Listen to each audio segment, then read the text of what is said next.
Everything you believe about success, money, and love might be upside down. Paradoxes twist reality.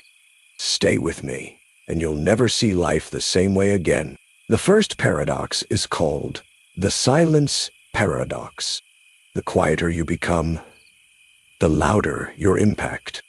At first, this may sound strange.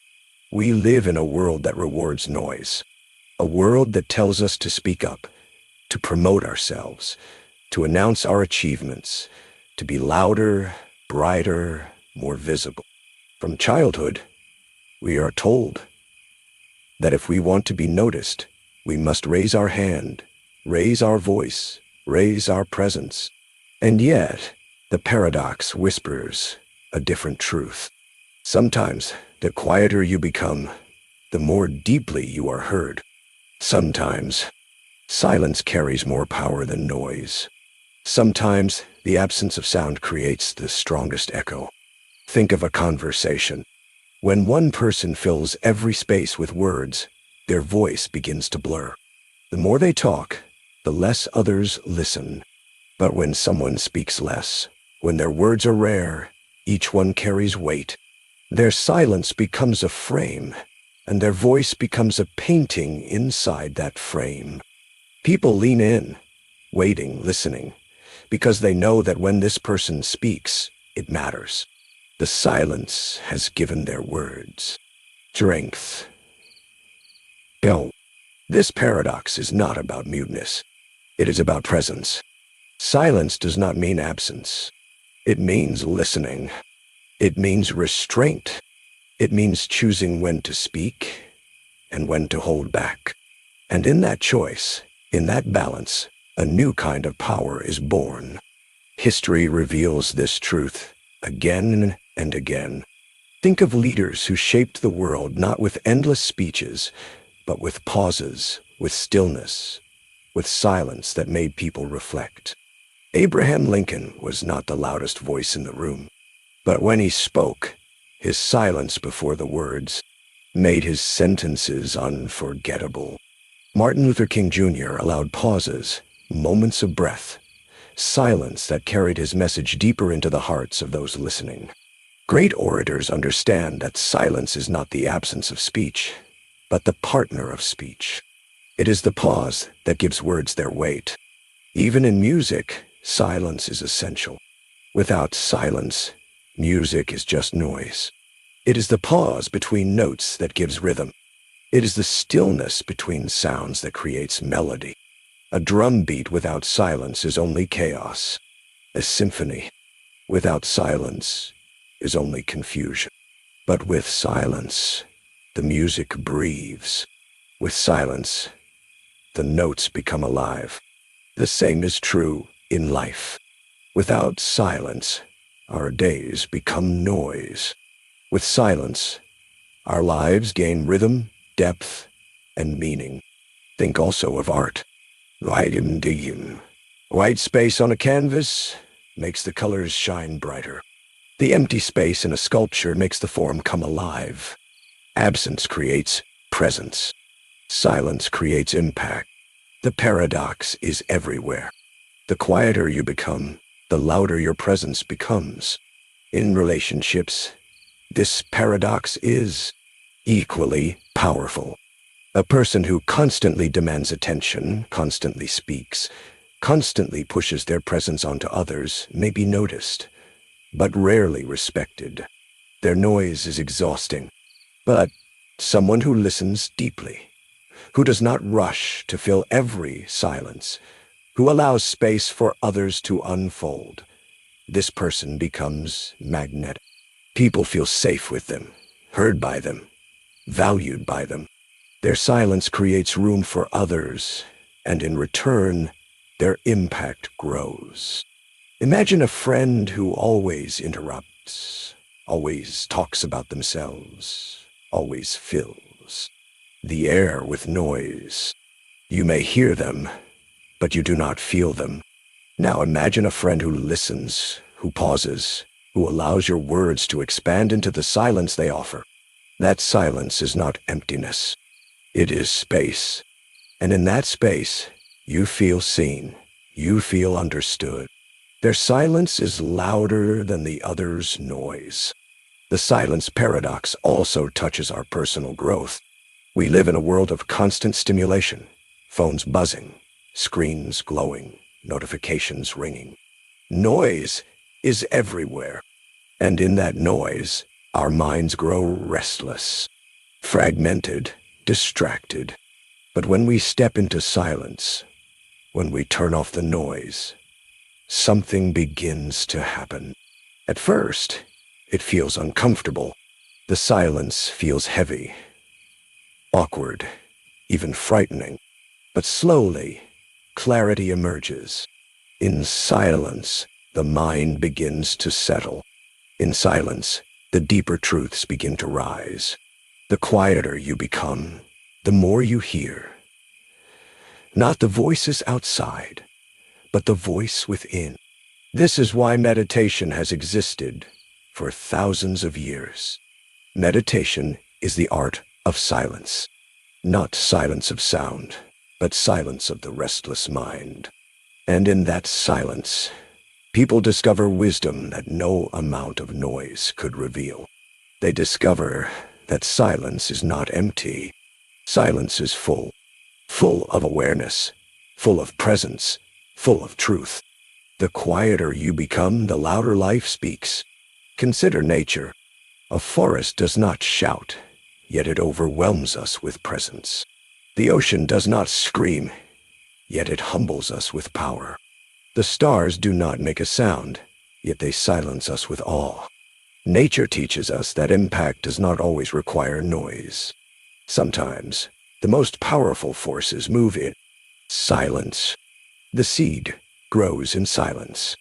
The sunrise begins in silence.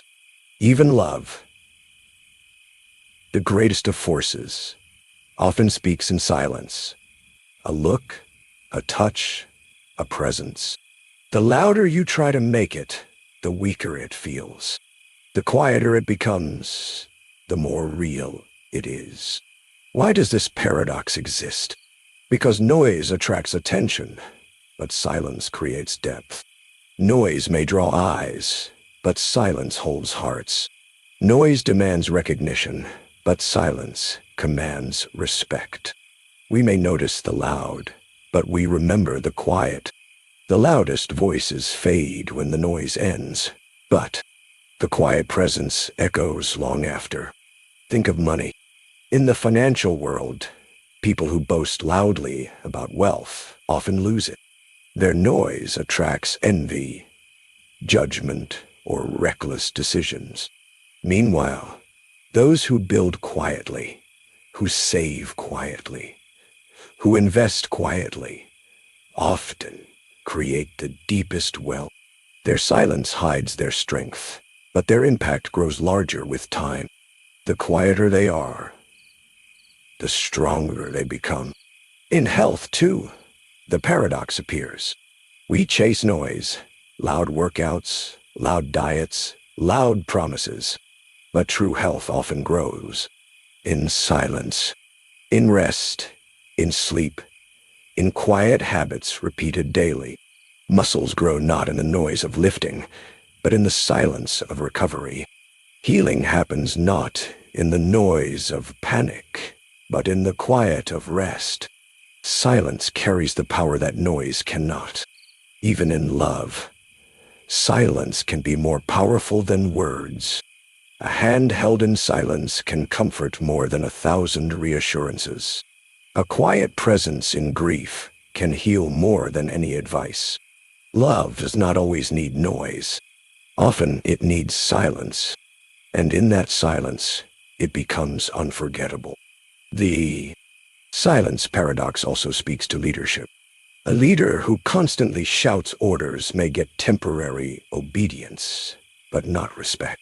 A leader who listens, who pauses, who allows silence in meetings, creates space for others to rise. Their silence is not weakness. It is strength. It is the strength of humility, the strength of presence, the strength of trust. And in that silence, their impact multiplies. The same is true in creativity. Writers know that the white space on a page matters as much as the words. Musicians know that rests matter as much as notes. Filmmakers know that pauses matter as much as dialogue. In every creative field, silence is not the absence of expression. It is the frame that makes expression visible. The quieter you become, the louder your art becomes. And so the paradox unfolds in every corner of life. The world tells us to be louder, to shout, to announce ourselves constantly. But the paradox whispers that true impact comes when we are willing to be quiet.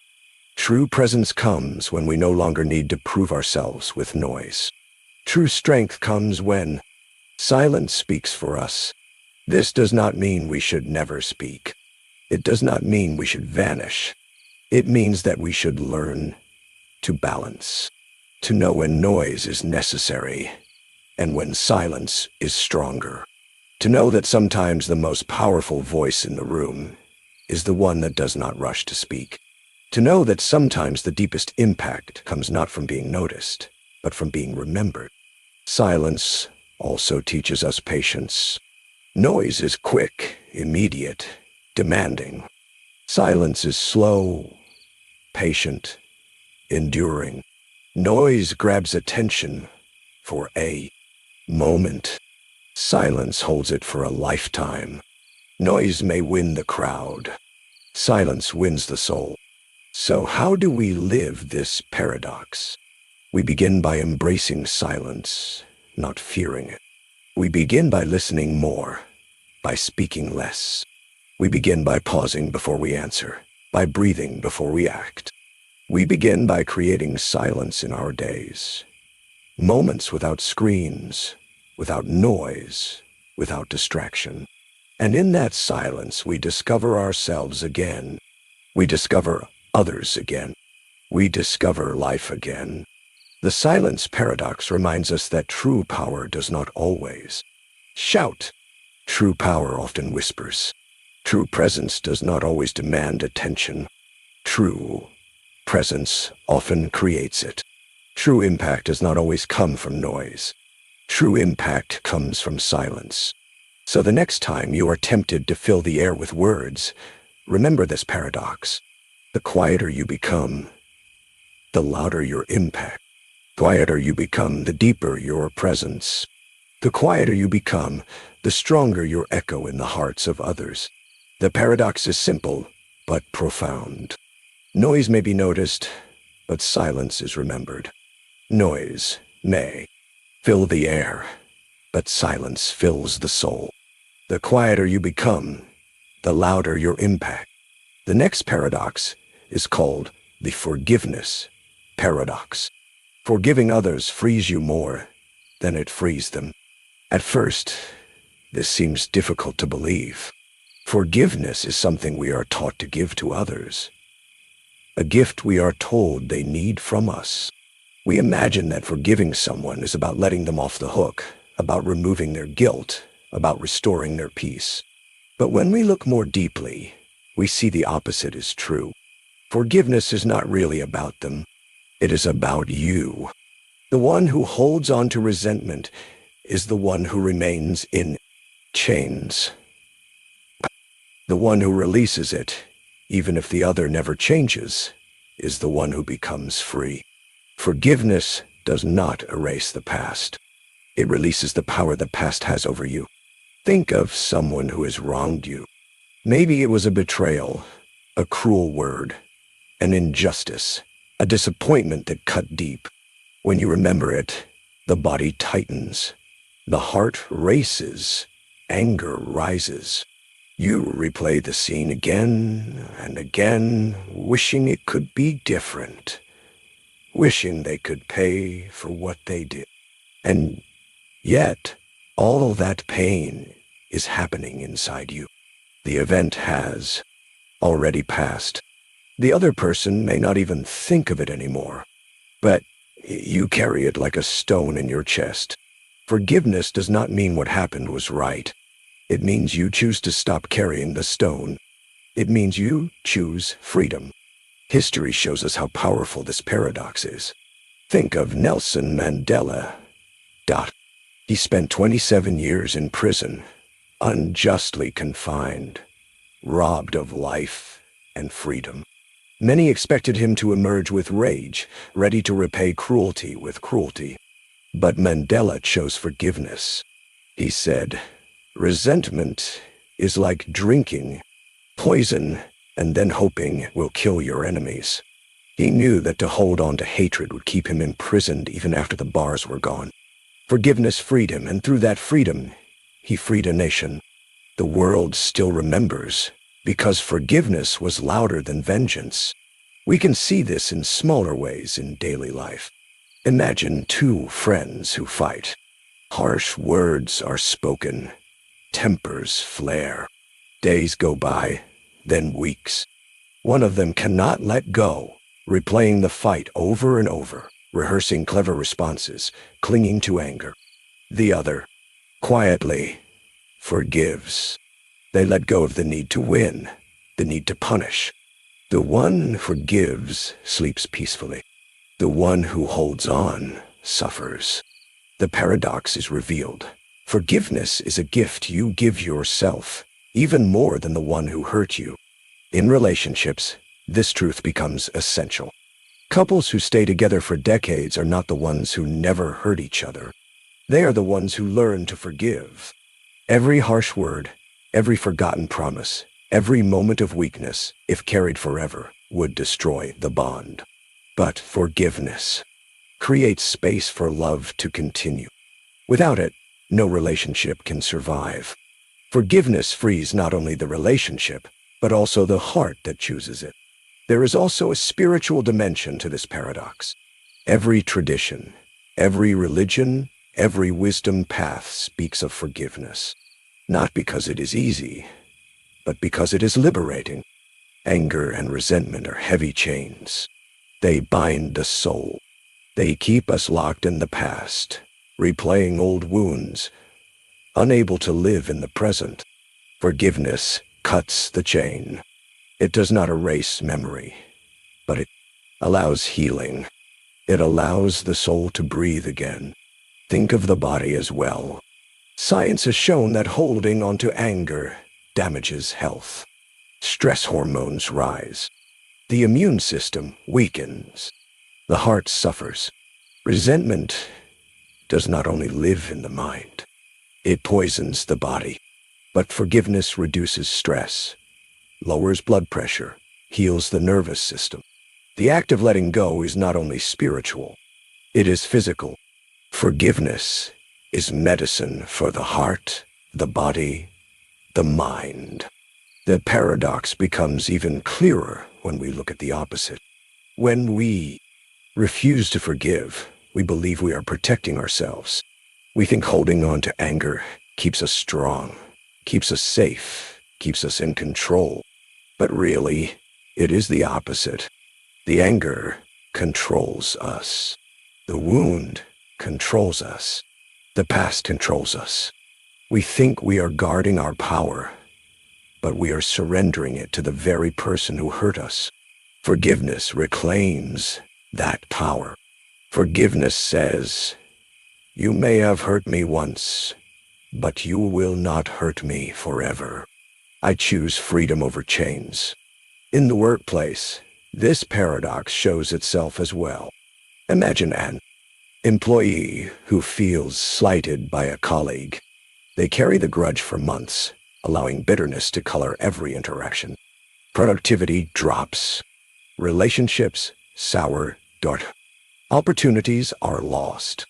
Now imagine the same person choosing forgiveness. They let the slight pass. They move forward. Their mind is free for creativity, for focus, for growth. The difference is not in the event itself, but in the response. Forgiveness opened the path forward. Resentment locked the door. Forgiveness is not the same as forgetting. It is not the same as trusting. Again, it is not the same as pretending nothing happened. Forgiveness does not require reconciliation. It requires release. It requires saying, "This no longer owns me. This no longer defines me. This no longer poisons my spirit." Forgiveness is not weakness. It is strength. It takes far more strength to let go of anger than to hold on to it. Think of a clenched fist. When you hold on to anger, your hand is tight, rigid, closed. Nothing can enter. Nothing can leave. But when you forgive, the hand opens. It releases the pain. And now it can receive again. Love can enter. Peace can enter. Joy can enter. Forgiveness is opening the hand of the heart. Even in stories of great injustice, forgiveness carries power. After wars, after tragedies, after violence, whole societies have faced the choice: vengeance or forgiveness. In some cases, forgiveness has healed what vengeance never could. The Truth and Reconciliation Commission in South Africa, where victims and perpetrators faced each other, where truth was spoken and forgiveness was offered, allowed a nation to heal. Without forgiveness, the cycle of hatred would have continued. With forgiveness, the future became possible. Why does forgiveness free us? Because anger ties us to the past. Forgiveness cuts the rope. Because resentment narrows the soul. Forgiveness expands it. Because hatred consumes energy. Forgiveness restores it. In forgiving, we are not saying that what happened was right. We are saying that we will no longer allow it to control us. We choose freedom, and in that freedom, we find peace. Even in the smallest moments, this paradox changes lives. Imagine someone cutting you off in traffic. You can spend the rest of the day replaying it, telling the story, letting anger burn. Or you can forgive in an instant, letting it pass, forgetting it as quickly as it arrived. The difference is in your freedom. One path ruins your day. The other keeps your day whole. Forgiveness is not only for great betrayals. It is for daily life. Every moment where anger tempts you to stay chained. Each act of forgiveness is a small act of liberation. The paradox also reminds us that forgiveness is not only outward. It is inward. We must forgive ourselves for mistakes, for failures, for wrong choices, for times we fell short. Many people live imprisoned by self-blame. They replay old mistakes endlessly, unable to move forward. Forgiving yourself is perhaps the hardest, but it is also the most necessary. Because without self-forgiveness, there can be no growth. Without self-forgiveness, you remain chained to yesterday. Self-forgiveness frees you to live today, to create tomorrow, to embrace life again. So how do we practice forgiveness? Slowly, gently, deliberately. Begin with the decision to let go. Begin with the recognition that holding on hurts you more than it hurts them. Begin with compassion, even if small. See the other not as a monster, but as a flawed human being. And see yourself not as a victim, but as a soul choosing freedom. Forgiveness is a practice, not a single act. Sometimes you must forgive again and again, each time loosening the chain, each time finding more freedom. And here lies one final truth about this paradox. Forgiveness is not only about the past, it is about the future. Each time you forgive, you clear the ground for new life to grow. You make space for love, for joy, for possibility. You make space for peace to enter. Holding on to anger keeps you locked in yesterday. Forgiving opens the door to tomorrow. Forgiveness is not just a release. It is a beginning. The forgiveness paradox whispers a truth that is both simple and profound. Forgiveness is not about erasing the past. It is about reclaiming the present. It is not about excusing others. It is about liberating yourself. Forgiveness frees you more than it frees them. And when you choose it, you discover that the weight you carried for years can fall away in a moment. You discover that peace is not given by others. It is chosen by you. So remember, forgiveness is not weakness. It is strength. Forgiveness is not forgetting. It is freedom. Forgiveness is not surrender. It is victory. And in the quiet of forgiveness, you will find yourself lighter, freer, more alive than you ever thought possible. Forgiving others frees you more than it frees them.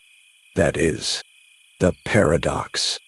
The next paradox is called the loneliness paradox. The more you fear being alone, the lonelier you become. At first, this may sound confusing. We often imagine that loneliness comes from the absence of people, from empty rooms, from a lack of voices and faces around us. We think that if we could only find more company, more friends, more conversation, then loneliness would disappear. And yet, the paradox whispers the opposite. The more we cling to others out of fear of being alone, the more distance we create, the more desperately we try to escape loneliness, the more it surrounds us. Like a shadow, it follows us until we finally turn to face it. The more you fear being alone, the lonelier you become. Think of someone at a gathering who cannot bear silence. They rush to fill every pause with words, every space with noise, because the silence makes them uneasy. Yet the more they talk, the more people withdraw. Their fear of being alone pushes others away. Contrast this with the person who sits calmly, speaking little, listening deeply. People are drawn to their presence. They do not fear solitude, and so they never feel truly alone. The loneliness paradox teaches us that loneliness is not simply about being without others. It is about being without yourself. When you fear solitude, you turn away from your own presence. You refuse to meet your own soul. And in that refusal, loneliness grows. When you learn to befriend yourself, however, even empty rooms feel alive. Even silence feels full. Loneliness disappears not when others arrive, but when you finally arrive for yourself. History reminds us of this truth again and again.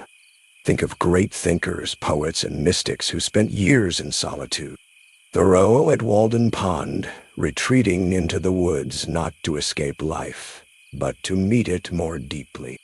Rumi, who wrote poetry from the silence of his soul, finding in solitude not loneliness, but connection to something greater.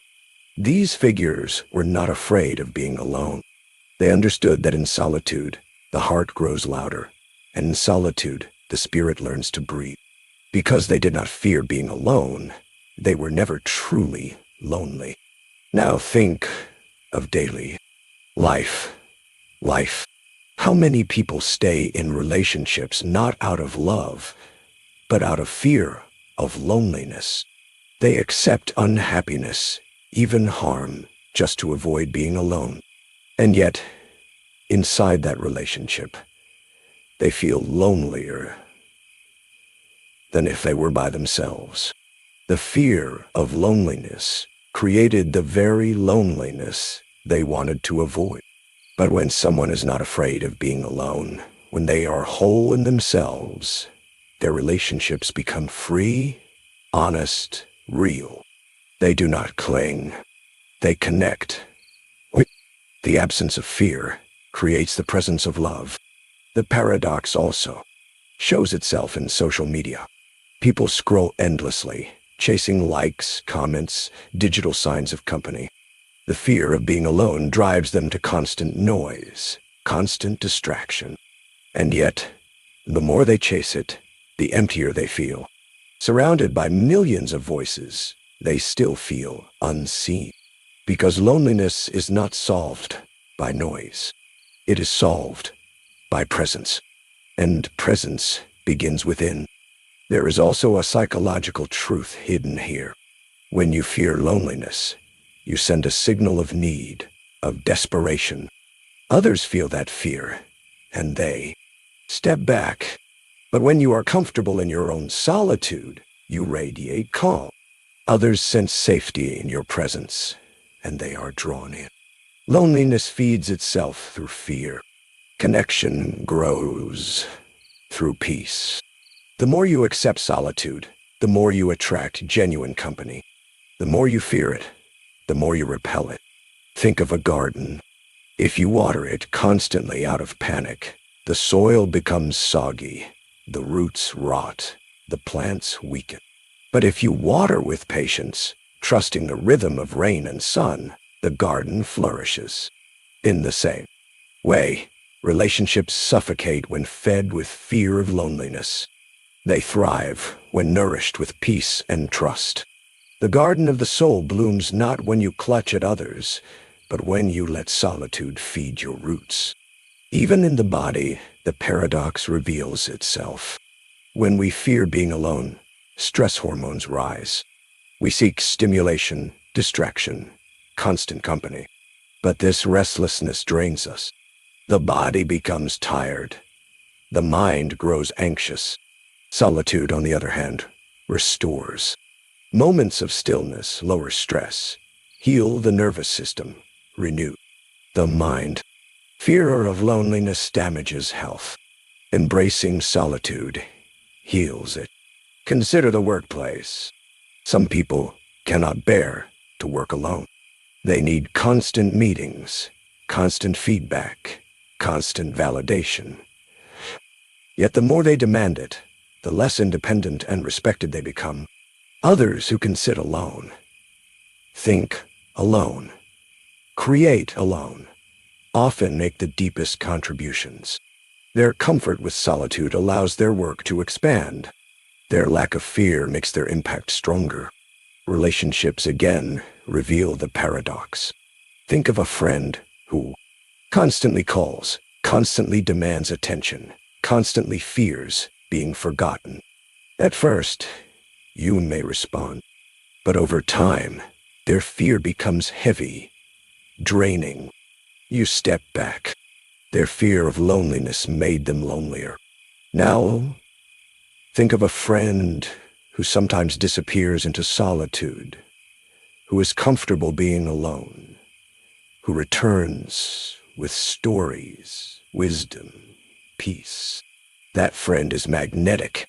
You want to be near them. Their acceptance of solitude draws people in. Their lack of fear creates connection. Why does this paradox exist?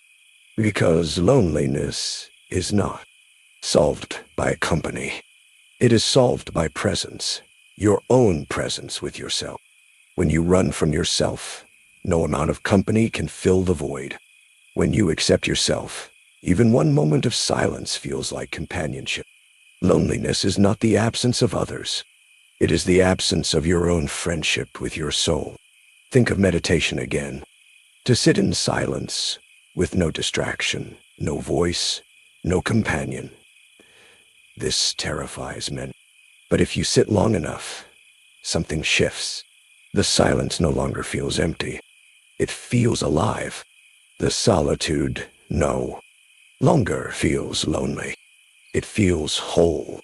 The fear of being alone melts, and in its place comes peace.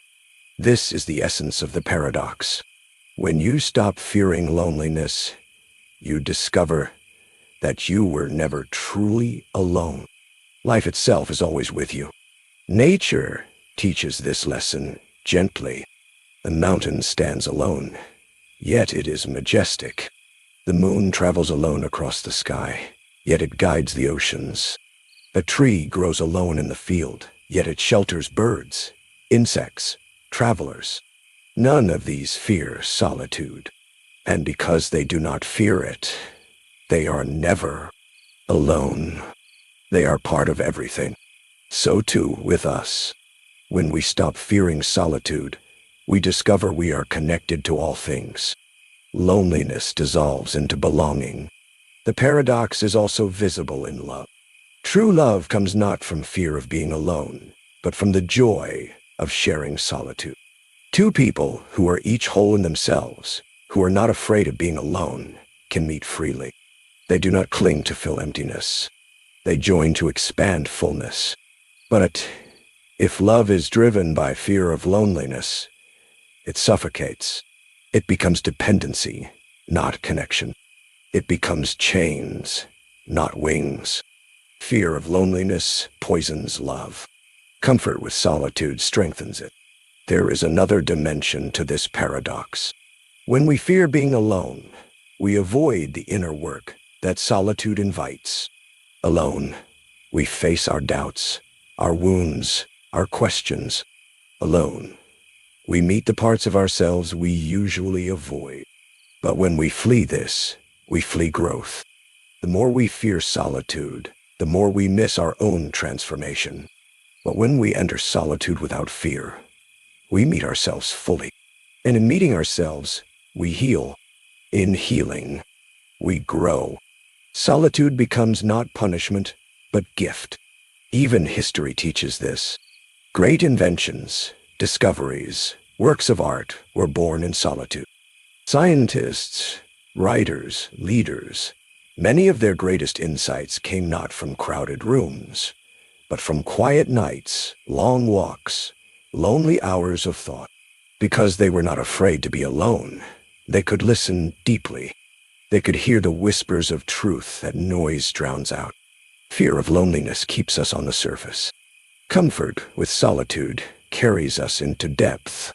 So what should we do with this paradox? We must learn to stop fearing solitude. We must begin to see aloneness not as emptiness, but as space. Space to breathe. Space to listen. Space to grow. When you feel fear of being alone, pause. Ask yourself, what part of me am I avoiding? What truth waits in this silence? Then sit with it. Slowly, the fear fades. Slowly, the loneliness dissolves. And in its place, presence arises. Practice small moments of solitude. A walk without your phone. A meal eaten in silence. A night spent with a book instead of a screen. At first, it may feel uneasy, but slowly, you will discover peace. Slowly, you will discover yourself. And then, when you are with others, your presence will be fuller, freer, richer. Because you no longer fear being alone, you will never again feel lonely. The loneliness paradox whispers this truth. Loneliness is not the absence of people. It is the absence of peace with yourself. Fear of being alone creates distance, even in crowds. Comfort with solitude creates connection, even in silence. The more you fear being alone, the lonelier you become. But more you embrace solitude, the more connected you feel. To yourself, to others, to life itself. So remember this paradox the next time loneliness comes. Do not run from it. Do not fear it. Sit with it. Listen to it. And you will find that loneliness is not an enemy, but a teacher. It is the doorway to deeper presence, deeper connection, deeper peace. The more you fear being alone, the lonelier you become. But when you no longer fear it, you discover you were never truly alone at all. The next paradox is called the hope paradox. The more you wait for hope, the further it drifts away. At first, this sounds almost cruel. We are taught from the earliest days to hold on to hope. People tell us that hope is what keeps us alive, what gives us strength, what allows us to face the storms of life. We imagine that hope is something that will arrive if only we wait long enough. That if we sit in the darkness patiently, eventually a light will appear. But here lies the paradox. The more you sit and wait for hope, the further away it seems to move. The more you grasp for it like a rope in the dark, the more it slips through your fingers. Hope, it turns out, is not something that comes to you by waiting, It is something that grows when you move, when you act, when you live. Think of someone lost in a forest at night. They sit down on the ground, waiting for hope to arrive, waiting for someone to rescue them.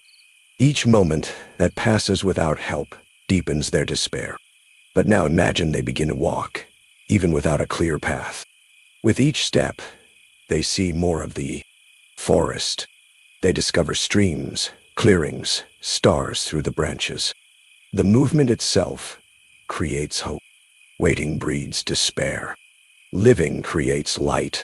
This is the hope paradox. If you wait for hope, it drifts further away. But when you take steps, even uncertain ones, hope begins to walk beside you. History shows us this truth clearly.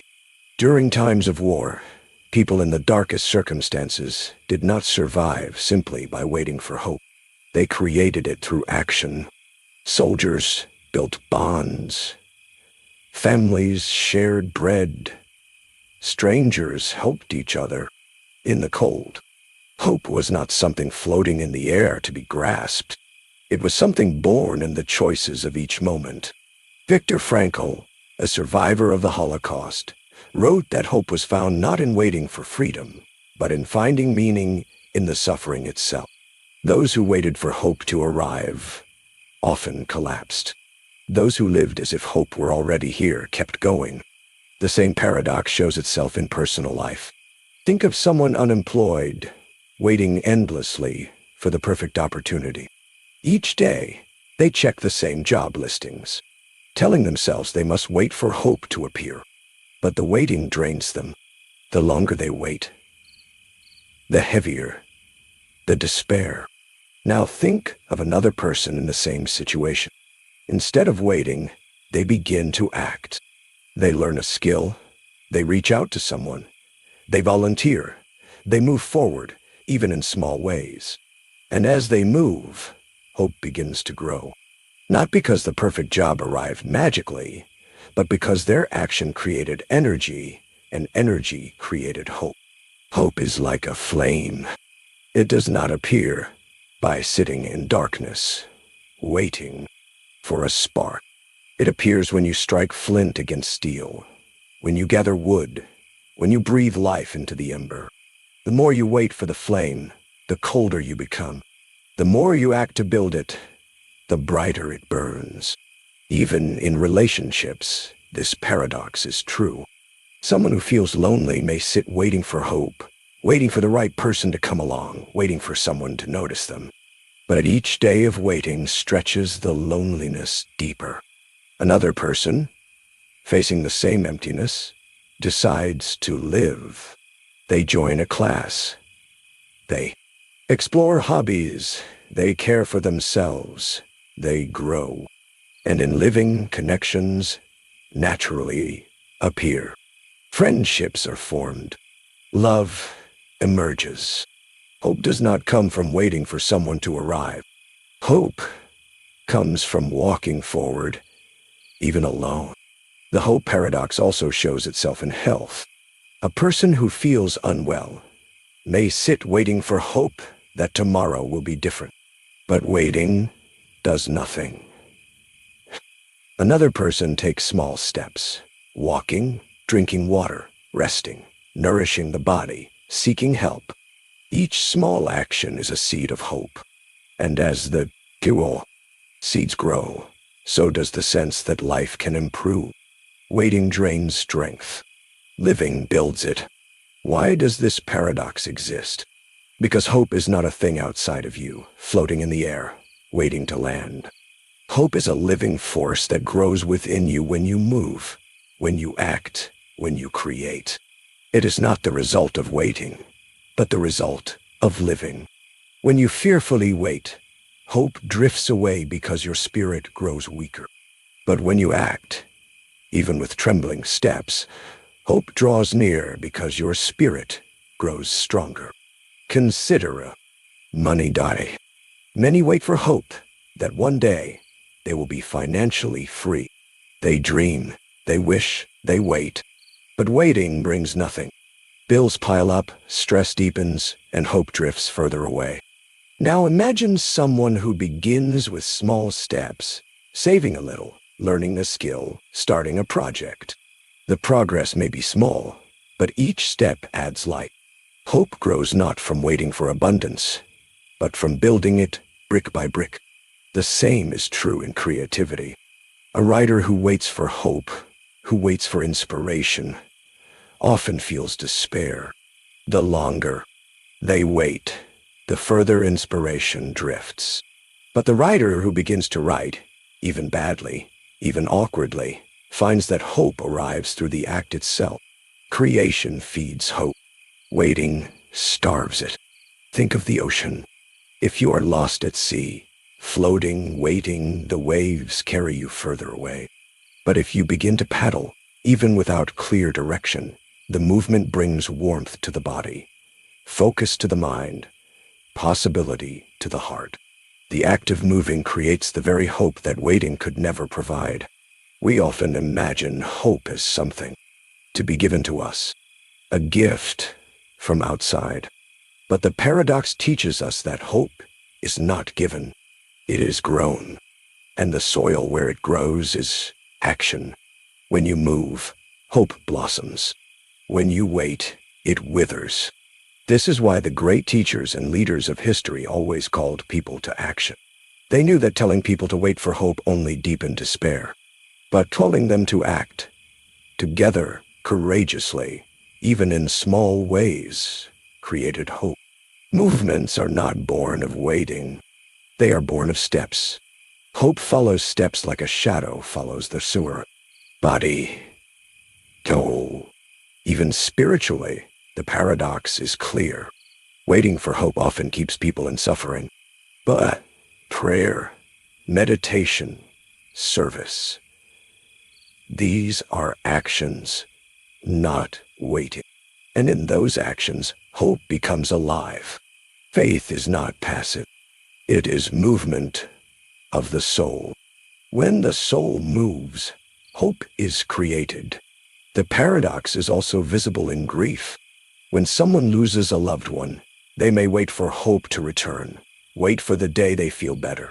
But the waiting stretches pain into endless years.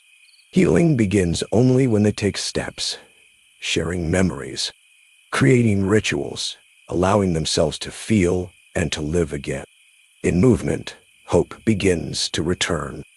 Not the same as before, but new, fragile, real.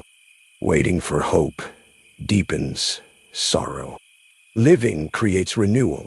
So how do we live with a hope paradox? The answer is gentle. Do not wait for hope to come before you act. Act first, even if the step is small, even if the road is unclear. Hope is not the beginning of the journey. It is the companion that joins once you start walking. The light you seek does not come before the step. It comes because of the step. Imagine a dawn. The person who waits in darkness, fearful, grows colder and more hopeless. But the person who begins to walk east, step by step, soon notices a faint glow on the horizon. Hope was not waiting for them. Hope grew because they moved toward it.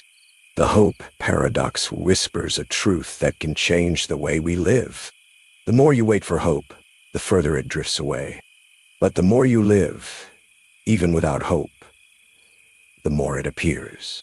Waiting drains the soul. Living feeds it. Waiting deepens despair. Acting opens the door to light. So the next time you feel hopeless, remember this paradox. Do not wait for hope before you move.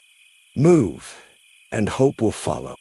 Do not wait for light to shine before you walk. Walk, and the light will rise. Do not wait for strength before you act. Act, and strength will come. Hope is not far away. It is not something outside of you, floating just out of reach. It is within you, waiting for movement to awaken it.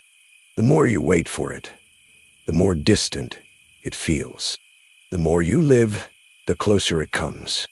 The paradox is clear, but also freeing. The more you wait for hope, the further it drifts away. But when you stop waiting and begin to live, hope returns, quietly, steadily, like the sun rising over the horizon. It was never gone. It was only waiting for you to move. The next paradox is called the generosity paradox. The more you give freely, the more you receive unexpectedly. At first, this seems to contradict everything we are taught about survival in a competitive world. We are told to protect what we have, to guard our resources, to hold on tightly to our possessions, our time, our energy. Giving freely is often described as risky, even foolish. What if others take advantage of us? What if giving leaves us with nothing? And yet, the paradox reveals something deeper. When we give with an open heart, without calculating, without expecting repayment, life has a way of returning more to us than we imagine. Generosity, instead of leaving us empty, makes us full. Think of a smile. It costs nothing. It takes no effort to give. And yet, a single smile can change the course of a day. You give it freely to a stranger on the street, and suddenly they soften. They smile back. They pass it on. The simple act of giving multiplies, and in the end, you find yourself receiving warmth from the world in unexpected ways. A smile that left your lips returns to you from another's face. The more you give, the more you receive, though never in the exact form you expected. History is full of this truth. Consider the life of Mother Teresa. She owned nothing, she demanded nothing, and yet she gave everything she could. Her time, her compassion. By all material measures, she should have been poor. But she became one of the richest souls of her century, remembered by millions, honored by leaders, and loved by countless people she touched. She gave freely, and the world gave back in ways no money could measure. But generosity is not only about saints or famous figures. It lives in everyday life, in quiet moments.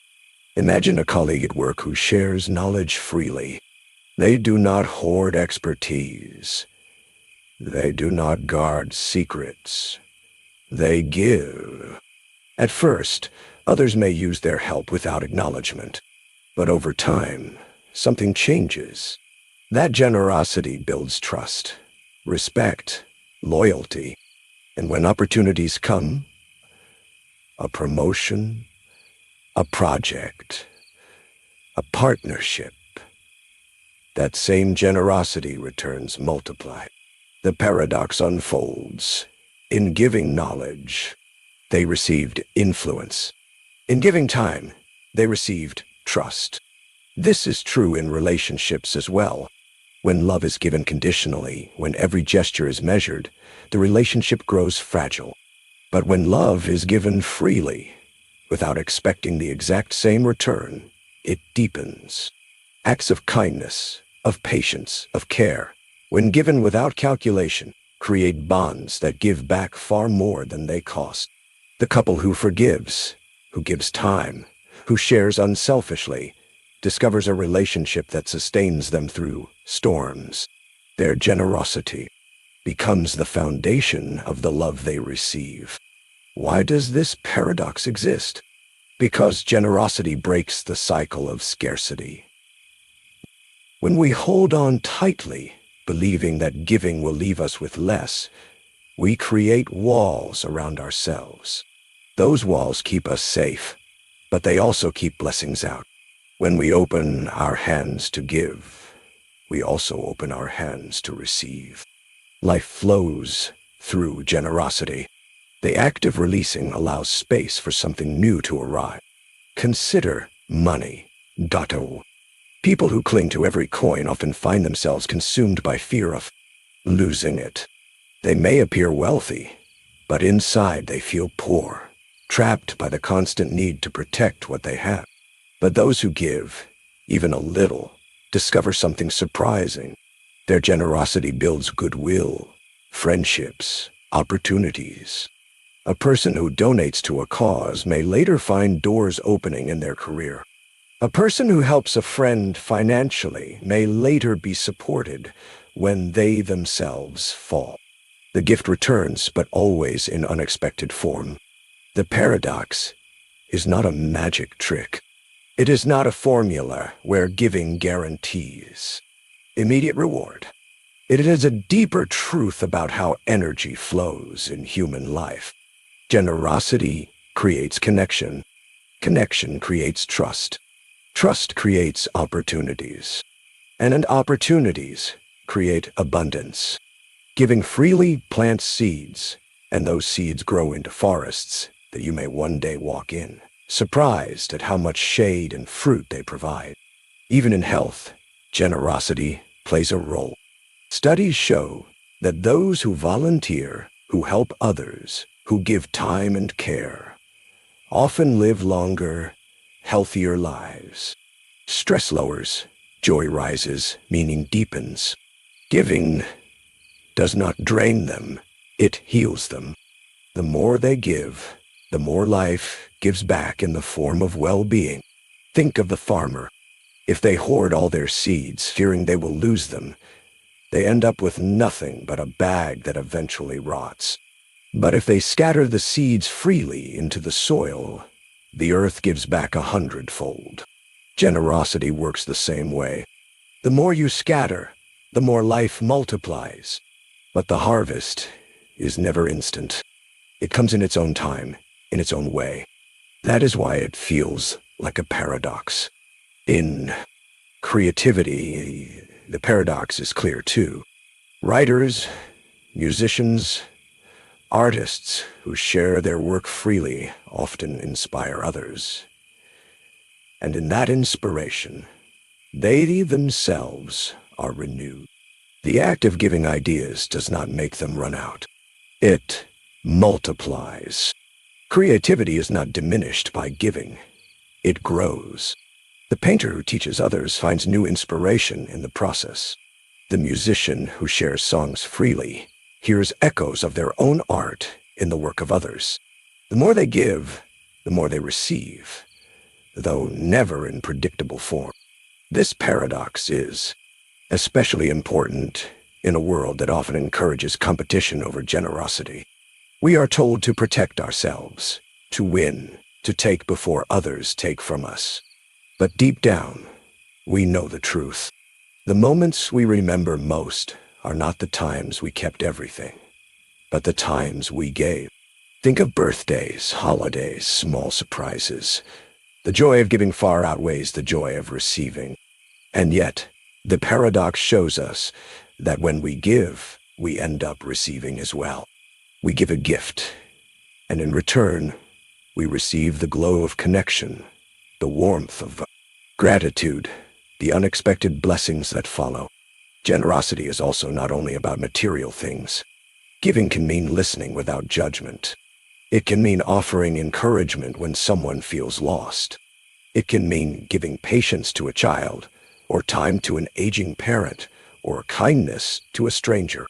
These gifts cost little, but their impact is immeasurable, and they return to us in ways we cannot predict.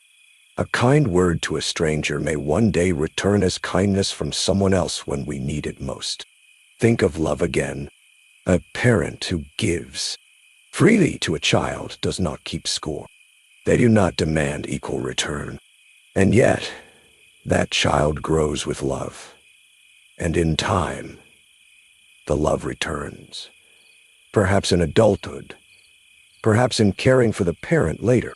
The generosity flows through generations. But the paradox has another side. True generosity cannot be forced, cannot be transactional. If you give only to receive, the paradox collapses. Because the secret is this: generosity works only when it is free. If you give with calculation, expecting a reward, you are not truly giving. You are trading, and trades may fail. But free giving opens the heart, and an open heart cannot help but attract gifts from life in return. So how do we practice this paradox? Start small. Give freely where you can, without thought of return. Offer your time, your smile, your patience. Share knowledge, share encouragement, share compassion, and then let it go. Do not wait for it to return. Simply trust that life has a way of completing the circle. Generosity also teaches us humility. When we give freely, we admit that what we hold is not only for us. We recognize that we are part of something larger, a web of giving and receiving that has no end. Every breath you take is a gift of trees. Every meal you eat is a gift of soil, rain, sun, and countless hands. We live by gifts we did not earn. And so when we give, we step into harmony with the way life already works. The generosity paradox whispers a truth that can change how we live. If you hold tightly, you end up poorer in spirit, poorer in joy, poorer in connection. But if you give freely, life opens. Blessings flow back, not always where you expect, not always when you expect, but always in ways that remind you that nothing given is ever truly lost. And here is something even deeper. Generosity transforms not only what you receive, but who you are. Each time you give freely, without fear, you reshape your identity.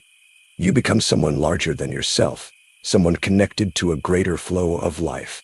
You stop being just a taker, or even a keeper. You become a channel through which kindness, love, and abundance move. And when life sees you as a channel, it trusts you with more to give.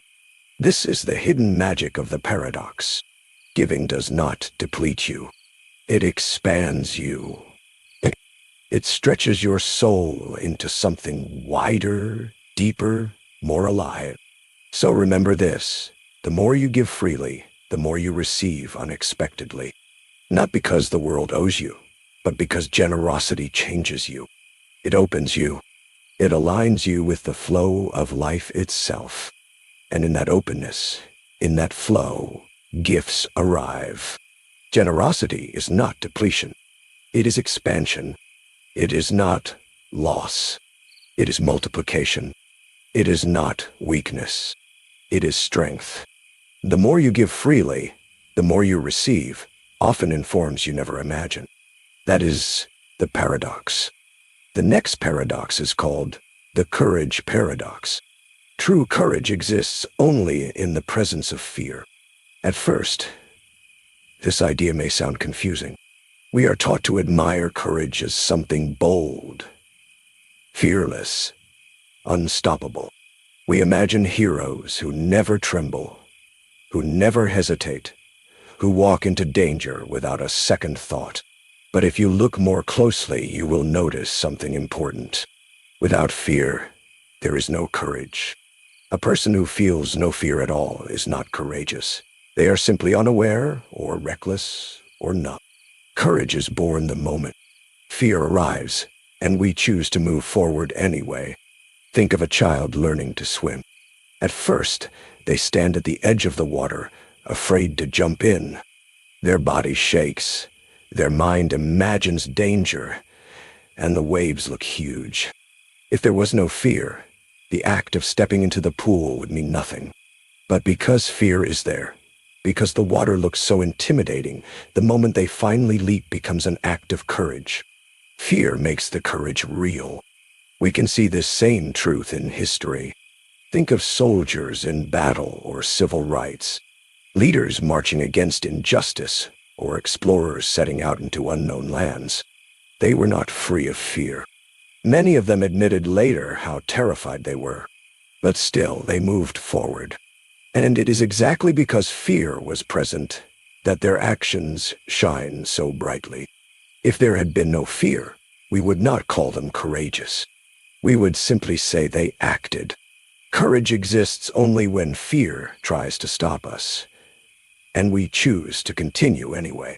Even in daily life, the courage paradox unfolds quietly.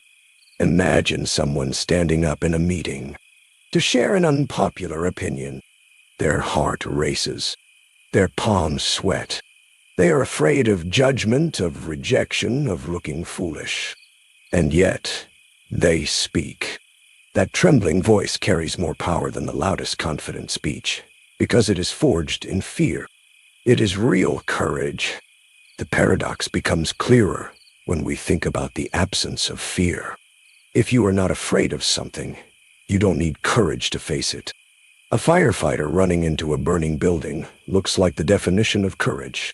But if somehow they felt no fear, if they were immune to danger, it would not be courage. It would be routine. The very presence of fear is what transforms the act into courage. Why does this paradox matter? Because many people wait to act until they feel no fear. They believe courage means being fearless, and so they keep postponing their dreams, their choices, their risks, thinking, "I'll act once I'm no longer afraid." But that moment never comes. Fear is always there when something matters. The truth is the opposite. Courage means acting while fear is still present. Courage means carrying fear with you, not waiting for it to vanish. Think of love. To open your heart to another person, to confess your feelings, to risk rejection, fear is always there. Fear of being hurt, of being misunderstood, of being abandoned. Without fear, love would not require courage. But because love is fragile, because it carries risk, because it demands vulnerability, every true act of love is courageous. To say, "I love you," and mean it, while fear whispers you might be broken, that is courage. In careers, the paradox is just as real. Starting a business, leaving a stable job, sharing your art with the world. Each of these choices brings fear. Fear of failure, fear of embarrassment, fear of being judged. If you wait for the fear to disappear, you will never begin. But if you act in the presence of fear, that is courage.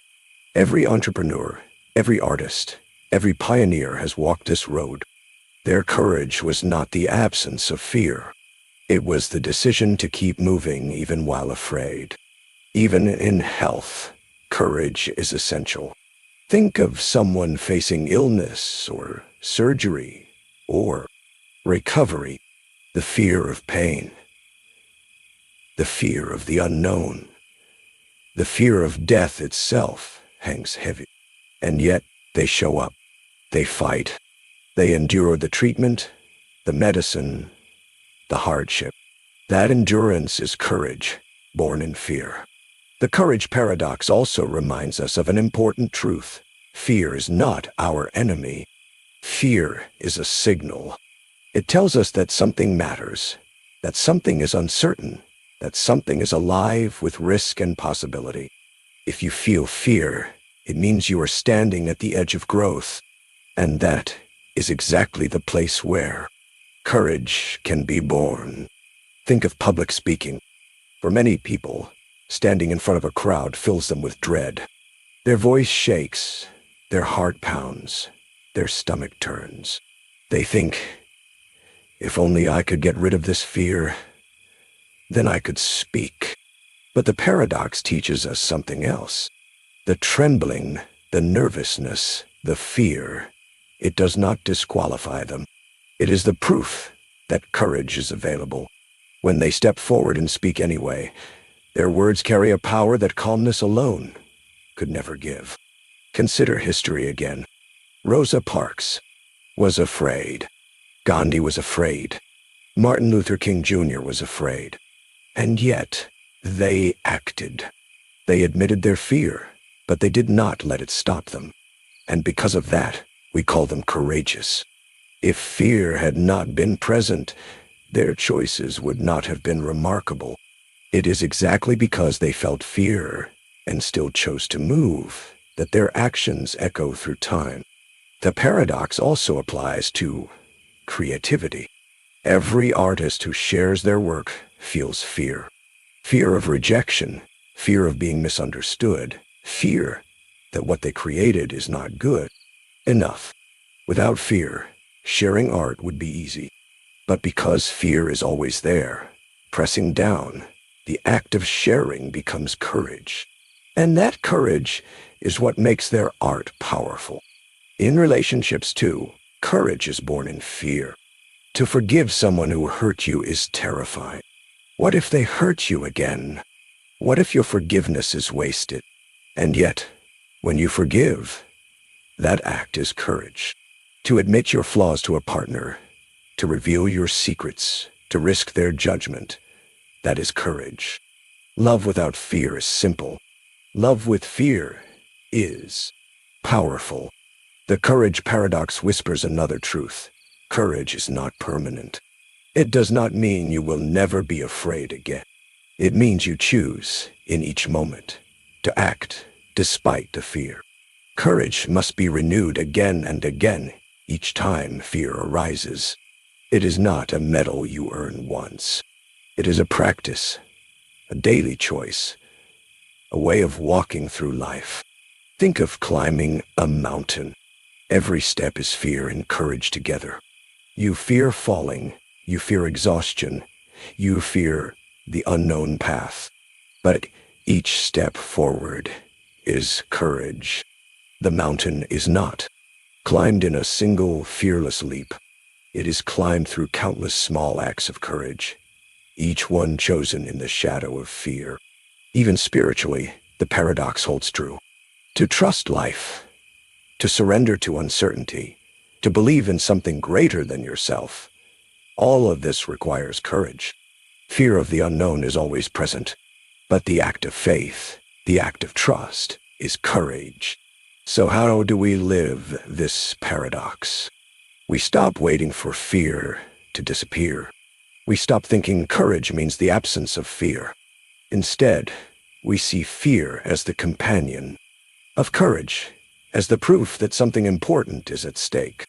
When fear arrives, courage becomes possible. And when courage arrives, growth begins. Imagine holding a lantern in the dark. Fear is the darkness around you. Courage is the light you carry. Without darkness, the light would be invisible. Without fear, courage would have no meaning. The paradox is clear. Courage exists only in the presence of fear. This truth is liberating. It means you do not have to wait to be fearless. You do not have to erase your trembling hands, your racing heart, your uncertain thoughts. You only have to take one step while they are still with you. That step is courage. That step is freedom. The courage paradox teaches us that fear is not a sign we are weak. It is a sign we are alive, standing on the edge of something meaningful. And every time we choose courage, even in small ways, we expand what is possible. We make the world larger, our hearts stronger, our lives richer. So remember, true courage does not mean the absence of fear. True courage exists only in its presence. The two walk hand in hand, thought whirl. And when you accept this, you no longer need to wait. You can be afraid and still act. You can tremble and still move. You can fear and still be free. That is the paradox. The next paradox is called the patience of success paradox. The longer you wait with persistence, the sooner success arrives. At first, this seems to make no sense. How could waiting possibly bring things closer? We are taught that success comes to those who run the fastest, who act the quickest, who chase their goals with relentless speed. We imagine that to slow down, to wait, to be patient, is to fall behind. And yet, time after time, life reveals the opposite. The longer you hold steady, the longer you persist with quiet patience, sooner your moment comes. Success has its own rhythm, its own timing, its own mysterious way of arriving. You cannot rush it, but you can prepare for it. And when you wait with persistence, success often appears suddenly, as if it had been walking toward you all along. Think of a farmer planting seeds. They scatter the grains into the soil and water them faithfully. At first, nothing happens. Days pass, and the earth looks unchanged. Weeks pass, and the soil seems silent. Many would lose hope, believing their effort is wasted. But the wise farmer waits. They tend the soil. They water gently. They trust the process. And then, one morning, small green shoots appear. Growth has been happening invisibly all along, hidden beneath the surface, until the right moment arrives. This is the paradox of patience and success. The longer the farmer waits with persistence, the sooner the harvest comes. The same truth unfolds in the human body. Imagine someone beginning to exercise after years of stillness. At first, the workouts feel exhausting. The mirror shows little change. The scale refuses to move. Frustration whispers that nothing is working. But if they persist, if they stay patient, something begins to shift. Muscles strengthen quietly. Endurance grows invisibly. And one day the change appears suddenly to others. What looked like overnight success was really the slow work of patience and persistence. We see this paradox in relationships as well. Love is not built in an instant. Trust cannot be rushed. Two people may meet and feel attraction immediately, but the depth of love comes only with time. Patience is required. Patience to listen, patience to forgive, patience to grow together. When someone forces love, demands certainty too soon, tries to control the pace, the relationship often collapses. But when they persist with care, with kindness, with patience, something stronger than passion emerges. And then, what once seemed fragile becomes unshakable. The longer they waited with persistence, the sooner love became real.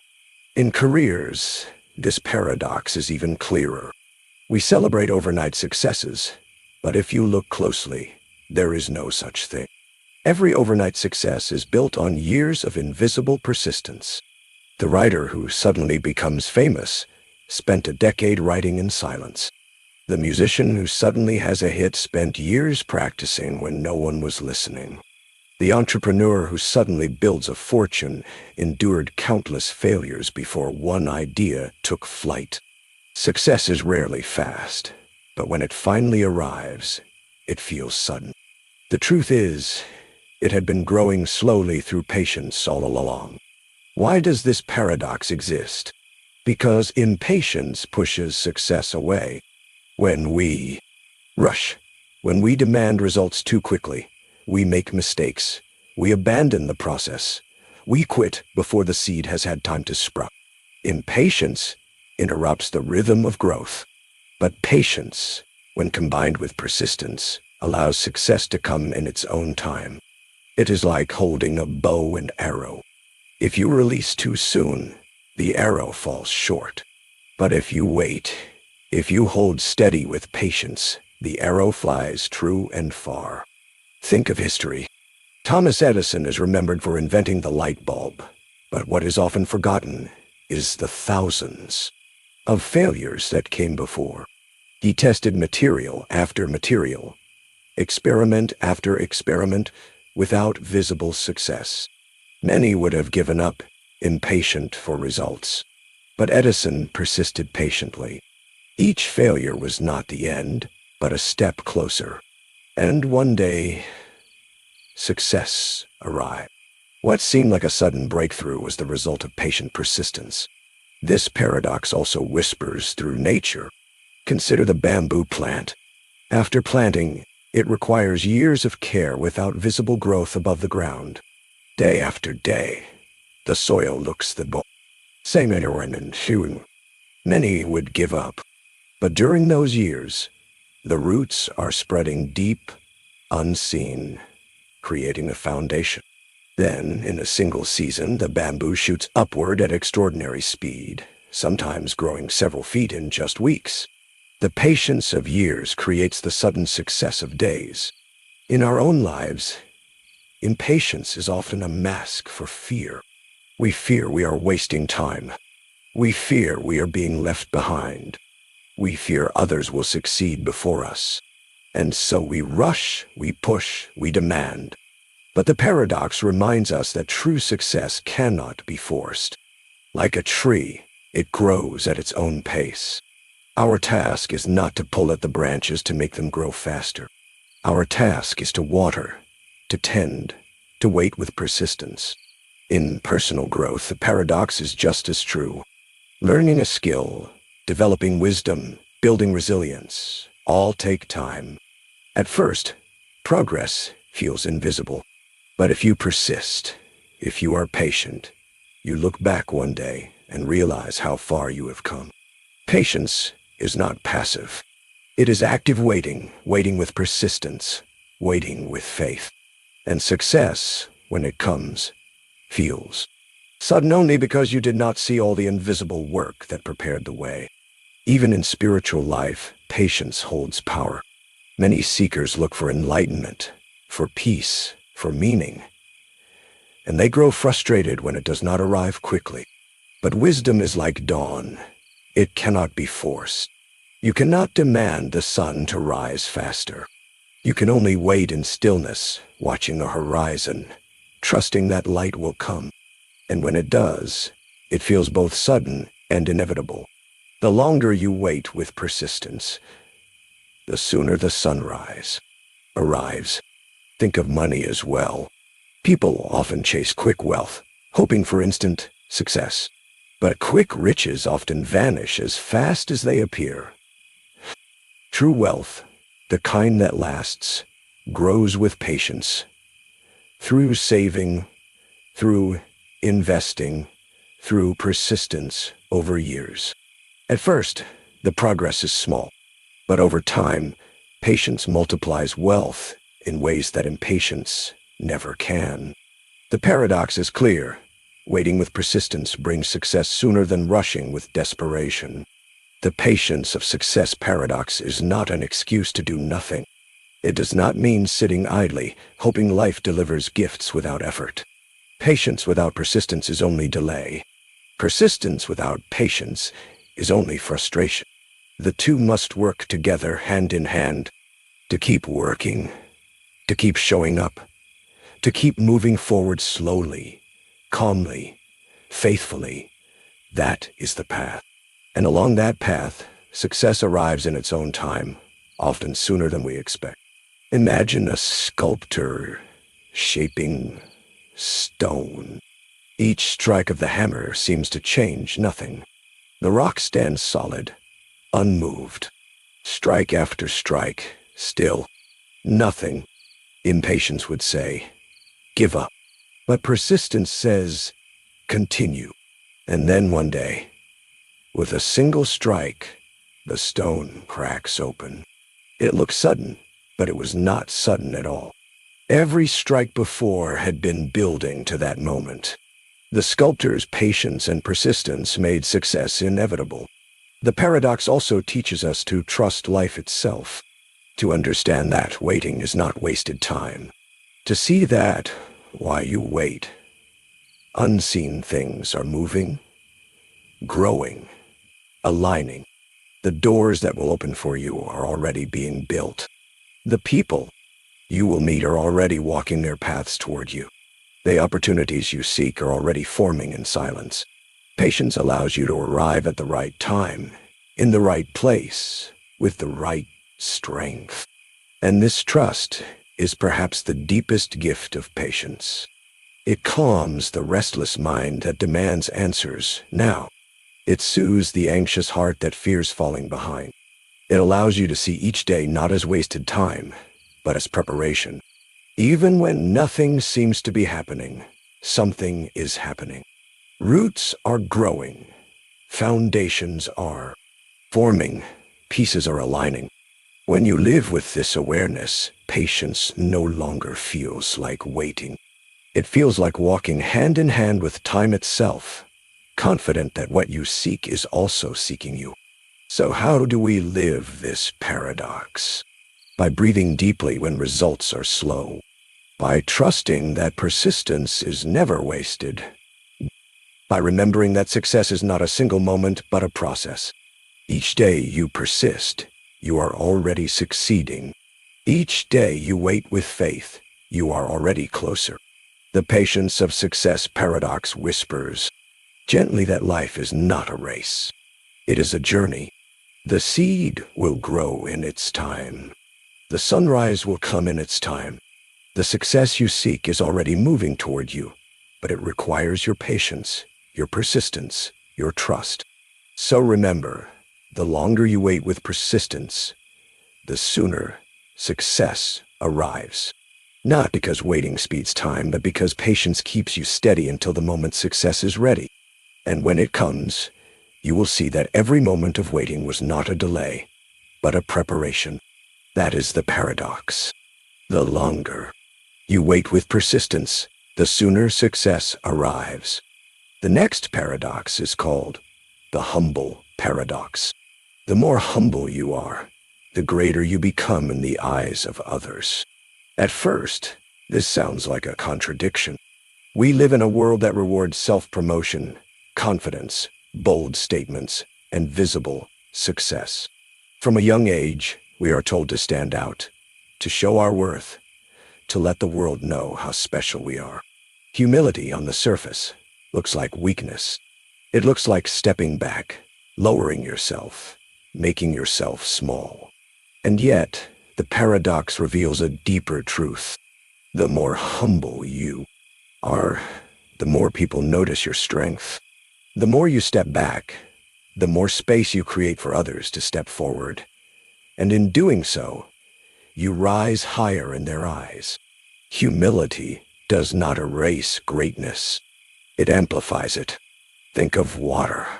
It always seeks the lowest place, flowing downward, never competing for height. And yet it is water that nourishes the earth, shapes mountains, and sustains life itself. Water does not boast, but without it, nothing survives. Humility works the same way.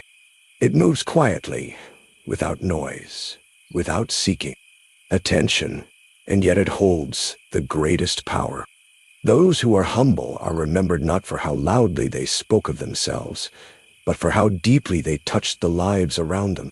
History gives us countless examples. Think of Mahatma Gandhi. He did not wear fine clothes. He did not seek titles or wealth. He dressed simply, lived simply, and yet his humility became his strength. People followed him not because he demanded respect, but because he radiated it quietly. In his humility, millions saw greatness. Or think of Mother Teresa. She did not announce her power. She lived among the poor, cared for the dying, gave her time and love in silence. And in doing so, she became one of the most revered figures of the century. Her humility became her crown. Even in everyday life, this paradox shows itself. Imagine a workplace. There is one person who constantly talks about their accomplishments, who takes credit loudly, who reminds everyone of their importance. At first, they are noticed, but slowly, people tire of the noise. The respect fades. Then there is another person, quiet, steady, helpful. They do not brag. They do not demand praise. They simply work with consistency and kindness. Over time, others begin to admire them deeply. Their humility makes them greater in the eyes of everyone around them. Why does this paradox exist? Because humility reveals security. The person who constantly shouts about themselves is often insecure, seeking approval, needing validation. But the humble person does not need to prove anything.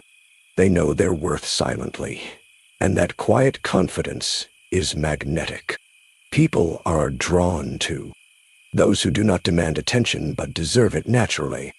The humble do not chase greatness. They let greatness find them. Think of love. In relationships, humility is the key to depth. A person who is always right, who never apologizes, who demands to be admired, may seem strong at first, but love withers under pride. True love requires humility. the ability to admit mistakes, to listen, to put another's needs before your own. And paradoxically, it is in that humility that love deepens. When you kneel for love, you rise in its power. In friendships, the same truth unfolds. The friend who always dominates conversations, who always speaks of their victories, may gather a crowd but not a connection. The friend who listens, who values your voice, who humbly shares space, becomes unforgettable. Humility creates room for others to shine, and in return, those others reflect light back onto you. Even in health, humility carries wisdom.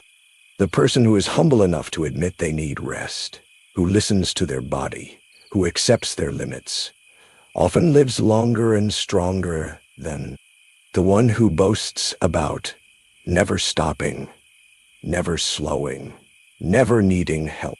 Humility before the body's truth is strength. Pride burns out, but humility endures. The humble paradox also touches creativity. The artist who believes they have nothing left to learn often grows stagnant. But the humble artist who continues to study, to imitate, to absorb wisdom, keeps expanding. Their humility keeps them open, and that openness allows their greatness to grow.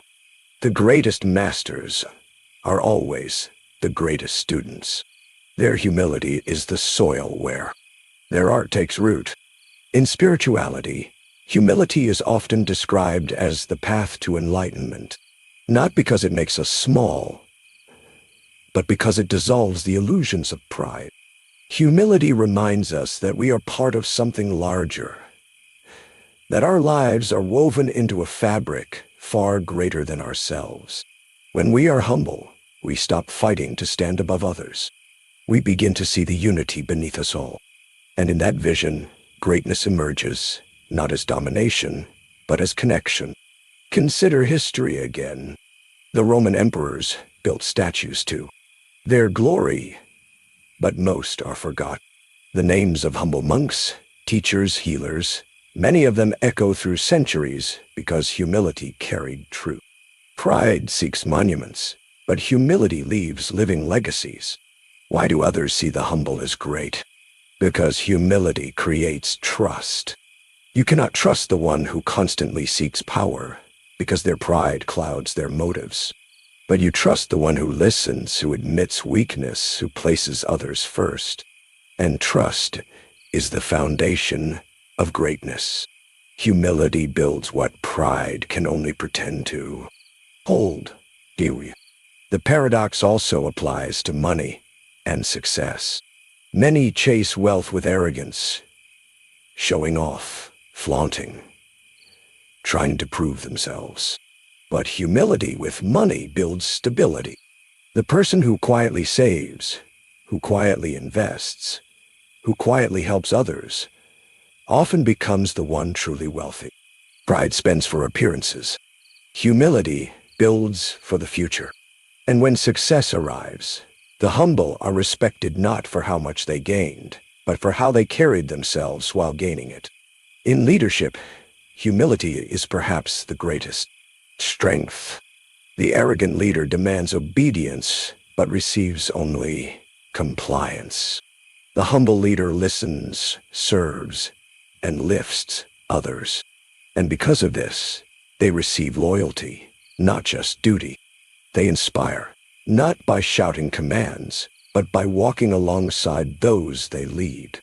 History remembers such leaders because their greatness came not from pride, but from humility. Humility also has a quiet beauty in family life. Parents who are humble enough to admit their mistakes to their children create homes where honesty and love flourish. Children raised by humble parents learn that being wrong is not failure, but a chance to grow.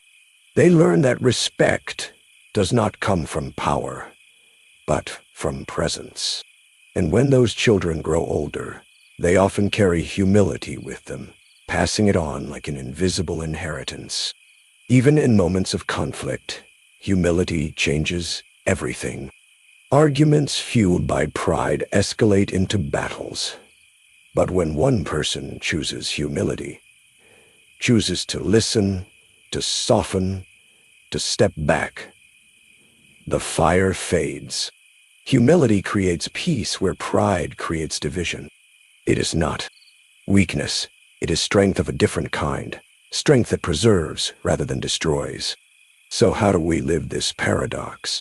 By remembering that humility is not weakness. It does not mean denying your gifts or pretending you have no worth. True humility is knowing your worth without needing to announce it. It is the quiet strength of confidence without arrogance. It is the ability to bend without breaking, to serve without being diminished, to give without needing recognition. Practice humility in small ways. Listen more than you speak. Share credit instead of hoarding it. Admit when you are wrong. Apologize sincerely.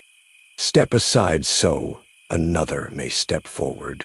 These small acts do not make you less. They make you more. Slowly, the eyes of others begin to see you differently. Not as someone loud, but as someone deep. Not as someone demanding, but as someone deserving. The humble paradox whispers to us that true greatness is not built on pride, but on humility. The more you humble yourself, the more space you create for others, and the more they lift you in their hearts. You rise, higher not by standing taller, but by bowing lower. You become greater, not by demanding greatness, but by forgetting to demand at all. So remember, humility is not about shrinking. It is about shining quietly, in a way that lets others shine too. And in that quiet shining, you grow larger than pride could ever make you. The paradox is simple. The more humble you are, the greater you become in the eyes of others. That is the humble paradox. The next paradox is called the control of emotions paradox. The harder you fight your feelings, the stronger they grow.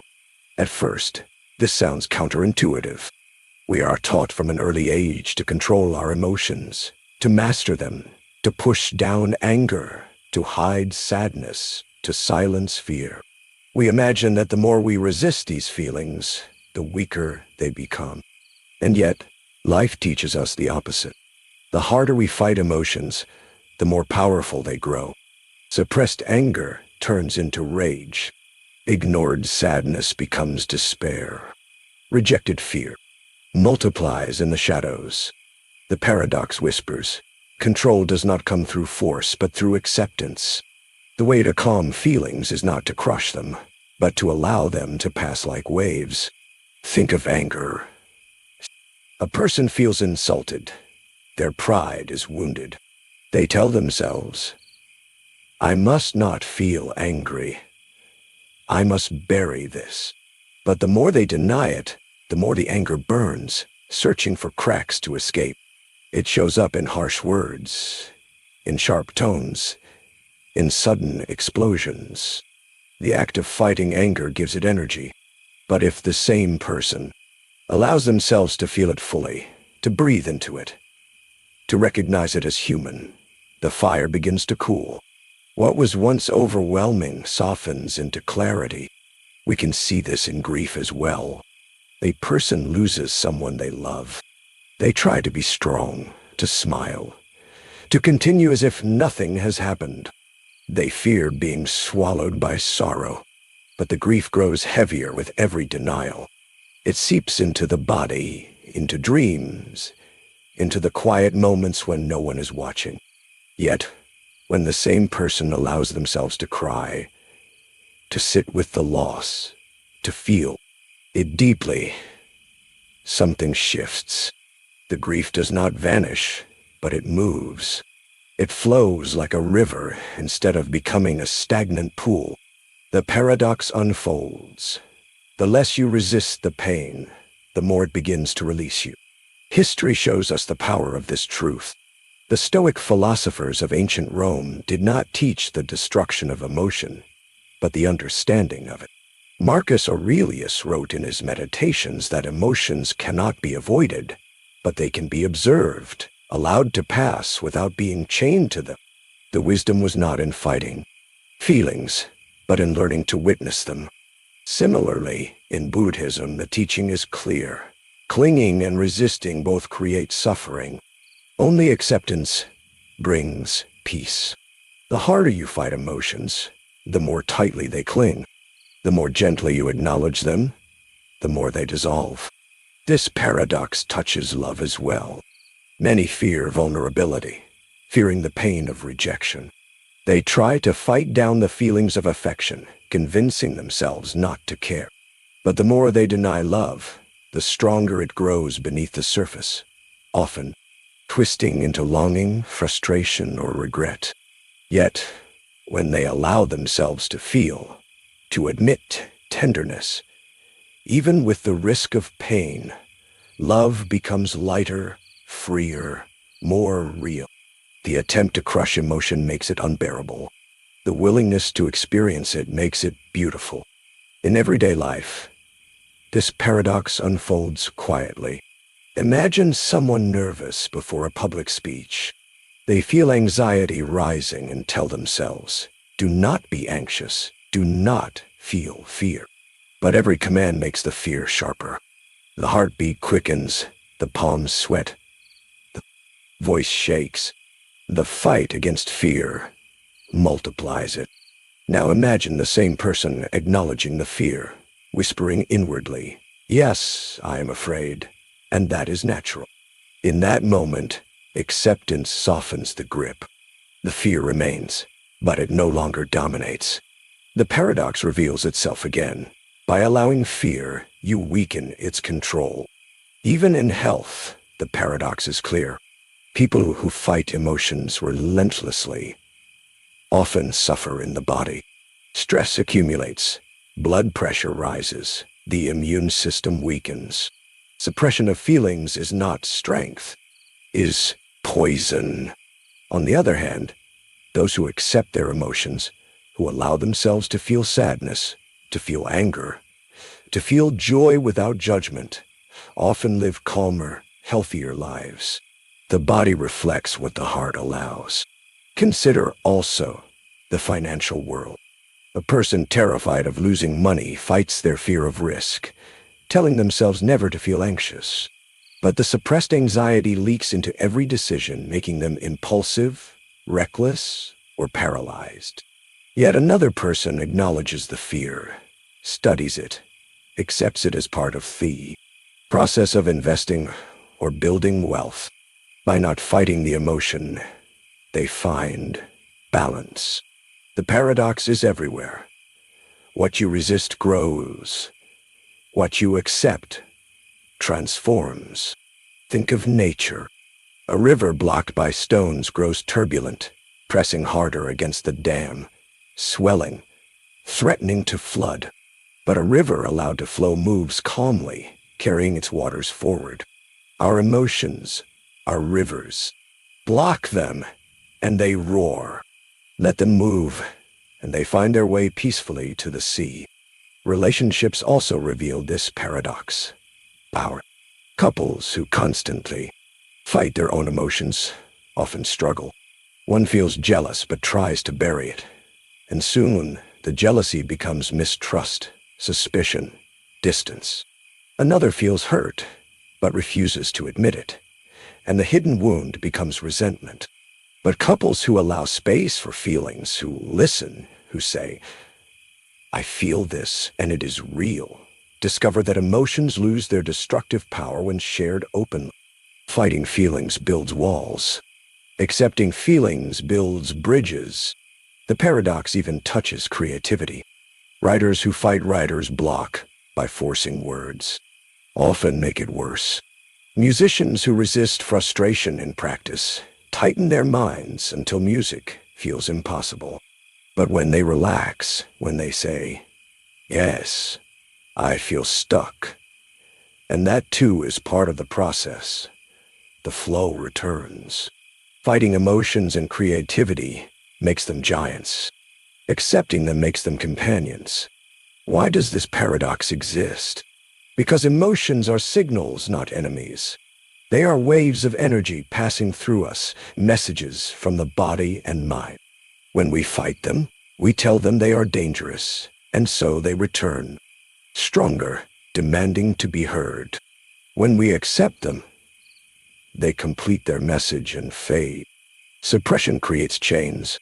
Acceptance creates freedom. Imagine holding a ball underwater. The harder you push it down, the stronger it resists, the higher it flies when released. This is the nature of emotions. The harder you push them down, the stronger they will rise.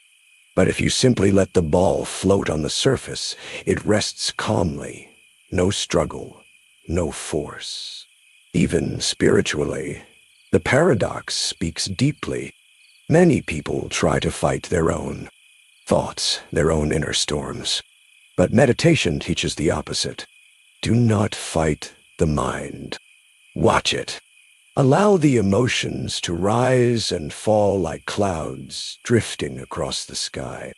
No cloud can stay forever. No emotion can last forever. The storm passes when you stop trying to chase it away. So how do we live this paradox? By breathing into our feelings instead of fighting them. By saying, yes, I feel anger. I feel fear. I feel sadness. And letting those emotions move through us like waves. By remembering that feelings are not permanent. And that resistance gives them strength. Acceptance gives them space to fade. The control of emotions paradox whispers to us that true mastery does not come from chains, but from openness. The harder you fight your feelings, the stronger they grow. But the softer you hold them, the more gently they pass. Strength is not in suppression, but in presence. Power is not in denial, but in acceptance. So the next time your emotions rise like a storm, remember this paradox. Do not fight the storm. Be the sky that holds it. Do not drown in resistance. Let the waves move, for the storm will pass, and in its passing, you will find peace again. The paradox is simple, yet profound. The harder you fight your feelings, the stronger they grow. But the more you allow them, the freer you become. That is the control of emotions paradox. The next paradox is called the creativity paradox. Constraints unleash more creativity than unlimited freedom. At first, this seems impossible to believe. We imagine that the greatest creativity must be born in a world without limits, a space where anything can happen, where there are no rules, no barriers, no restrictions. Unlimited freedom appears to be the perfect soil for imagination. And yet, when we look closer, life shows us something different. Too much freedom often leads to paralysis. Too many choices create confusion. When there are no boundaries, the mind drifts endlessly, unable to focus, unable to choose. But when limits appear, when constraints are present, the mind begins to sharpen, to bend, to twist, to invent. Creativity is not weakened by boundaries. It is ignited by them. Think of a painter. Give them an infinite canvas, endless colors, unlimited tools, and they may hesitate, overwhelmed by possibility. But give them only 3 colors, a small canvas and a single brush, and something happens. They begin to explore deeply instead of widely. They mix, experiment. They discover shades and textures that would never have existed without the limit. The boundary forces them to innovate, and the art that emerges is often more powerful, more alive, than the art born of complete freedom. This paradox is revealed in history again and again. Shakespeare wrote his plays in strict poetic form, constrained by rhythm, rhyme, and meter. Many would see those rules as a prison, but inside that prison, he created worlds of unmatched depth and beauty. The form did not suffocate him, it freed him. By wrestling with a constraint, his imagination grew.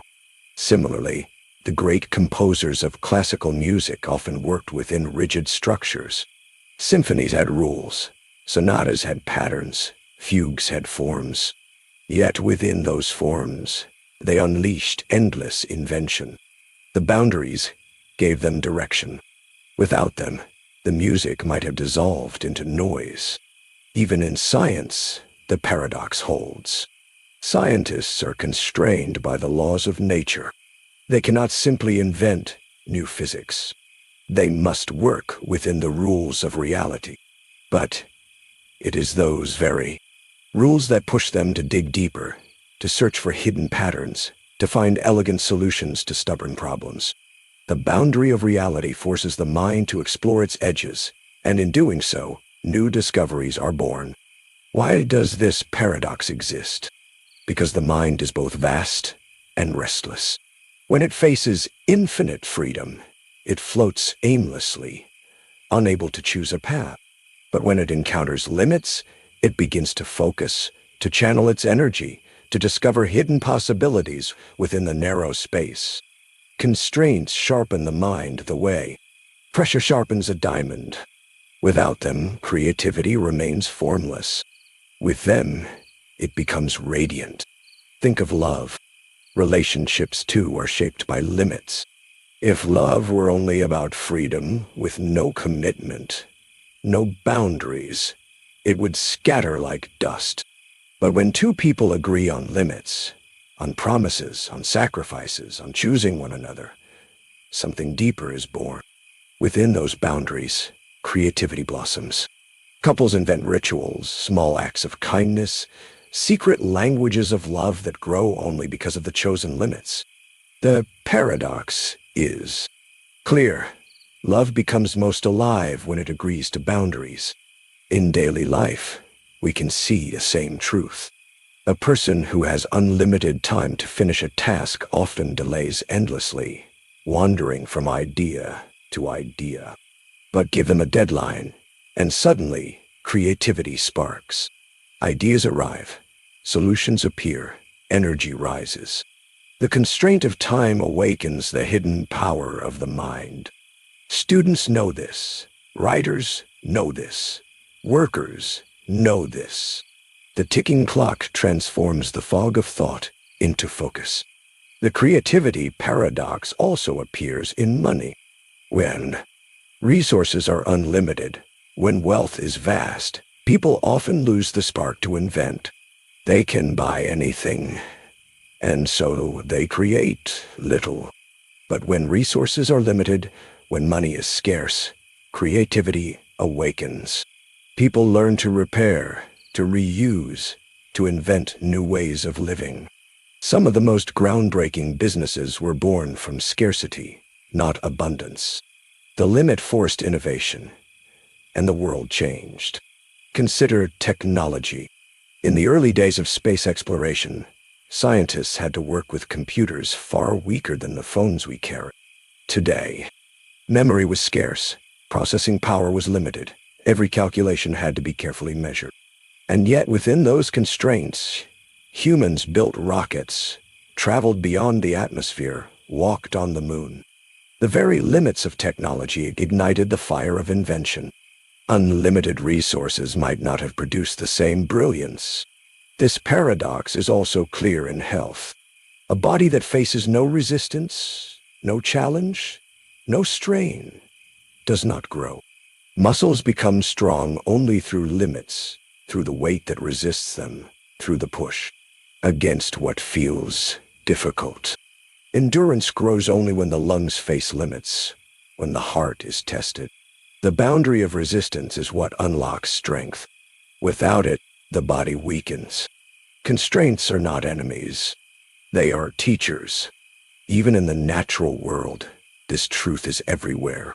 A tree growing in perfect conditions may spread wide, but its roots remain shallow. A tree growing in rocky soil, pressed by wind, limited by space, digs deeper, grows stronger, survives longer.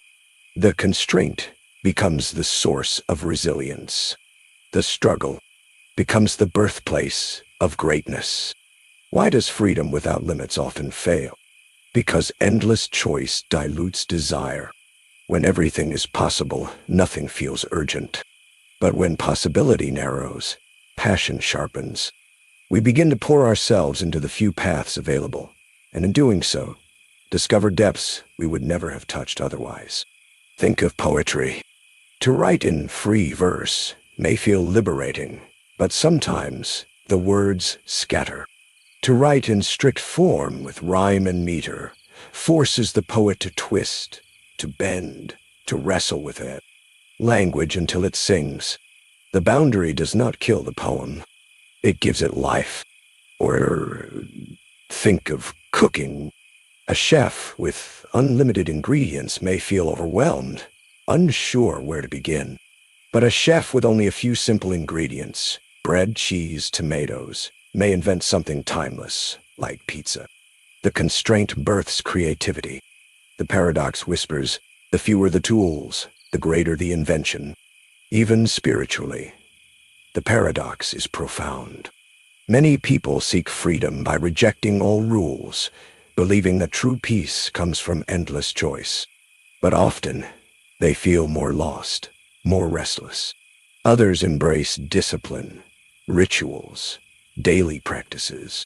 These constraints, instead of trapping them, free them. Within the rhythm of prayer, meditation, or service, their spirit deepens. The limit becomes the doorway to the infinite. The creativity paradox also teaches us about focus. When you allow yourself to do anything, your energy scatters. But when you commit to one path, one form, one project, creativity expands within that space.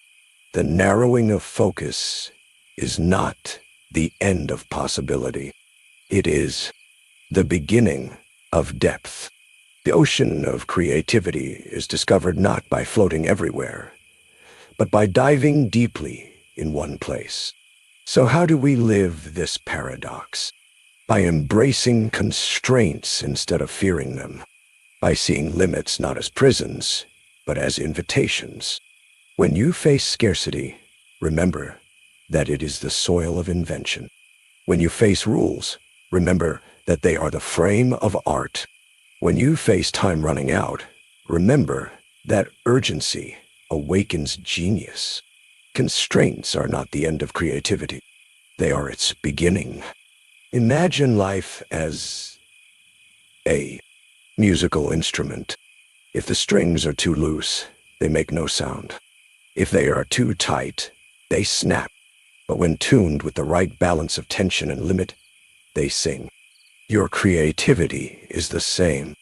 Without limits, silence. With limits, music. And perhaps this is the greatest lesson of all. Limits remind us that we are human. We do not have endless years, endless energy, endless chances. Our lives themselves are a constraint, a finite frame. But inside that frame, miracles are possible. The finiteness of time pushes us to write poems, to paint canvases, to build, to create, to love. If we had eternity, perhaps we would never begin. It is because life is short, because time is scarce, that we hurry to create beauty. The limit of mortality itself becomes the mother of art. The paradox is simple, yet profound. Unlimited freedom may look like power, but it often leads to emptiness. Constraints may look like weakness, but they often create masterpieces. The creativity paradox whispers gently that boundaries are not barriers, but bridges. The more you embrace them, the more your creativity awakens. So remember, the next time you feel trapped by limits, look again. Inside those boundaries lies the fire of invention. Inside those walls lies a hidden doorway. Creativity does not die in constraint. It is born there. The paradox is clear. Constraints unleash more creativity than unlimited freedom. That is the creativity paradox. The next paradox is called the memory paradox. The harder you try to remember, the faster it slips away. At first, this idea feels strange. We are taught that memory is like a drawer. Open it, search inside, and the thing you are looking for will be there. We imagine that with enough effort, enough focus, we can force the memory to return. But the paradox reveals a deeper truth. The harder you grip at a memory, the quicker it runs through your fingers, like sand slipping from a tight fist. The mind does not always work through force. Sometimes it opens only when we let go. Think of the simplest example. You are at a gathering, and someone introduces you to a new friend. You shake their hand, you hear their name, you repeat it once in your mind, and a moment later, it is gone. You try to grab it back, to search the mind frantically, but the harder you push, the emptier it feels. Hours later, when you are no longer trying, the name suddenly appears, as if it had been waiting patiently in the shadows. The paradox has played itself out. The same happens with daily moments. We misplace our keys, our phone, a book. We search the house, opening every drawer, retracing every step, growing more frustrated with each attempt. The harder we try, the more hopeless it feels. And then, when we give up, when we sit down to rest, the answer comes suddenly. The keys are on the counter, the phone is in the couch cushion, the book is by the bedside. The memory arrives when force is gone. Why does this paradox exist? Because memory is not a machine. It is more like water. The more you splash, the more it ripples, and the image beneath becomes distorted. But when you let the water settle, the reflection returns. Memory works in the same way. The harder you stir it, the cloudier it grows. Calmer you become, the more it reveals. History also shows us this truth. Great poets and philosophers often spoke of memory not as a storage box, but as a gentle companion that must be treated with patience. Marcel Proust, in his monumental work, wrote about memories returning through unexpected triggers, a taste, a smell, a sound. He discovered that memory hides not in forceful searching, but in surrender. The taste of a simple Madeleine cake opened a world of childhood, uninvited but complete. Memory came not through effort, but through release. Think also of students preparing for exams. Many study late into the night, repeating words and facts, forcing the mind to hold on. In the short term, the brain resists, tired and cluttered. But when they rest, when they sleep, when they allow the mind to process without pressure, the memory often settles naturally. Sleep, rest, calm. These are the soil where memory grows. Force alone rarely works. We can see this paradox in love as well. Someone tries desperately to remember every detail of a lost relationship. The tone of voice, the face in the sunlight, the exact words spoken long ago. The harder they cling to memory, the more it fades. But years later, a song on the radio, the smell of a familiar perfume, a walk down a street brings it all rushing back. The memory was never gone. It only needed freedom to return. In daily life, the memory paradox can feel both frustrating and mysterious. How many times have we tried to recall the name of a movie, the title of a song, the face of an actor? We strain, we search, we force the mind. Nothing comes. And then, hours later, while showering, driving, or preparing dinner, the answer bursts into the mind, uninvited and complete. The harder we tried, the more it hid. The softer we lived, the more it appeared. Even in health, the paradox is present. Stress and anxiety, both forms of mental pressure, are the greatest enemies of memory. A person under stress forgets words, forgets tasks, forgets names. They try harder, but the effort only increases the fog. But when calm returns, when breathing slows, when the heart eases, memory begins to flow again.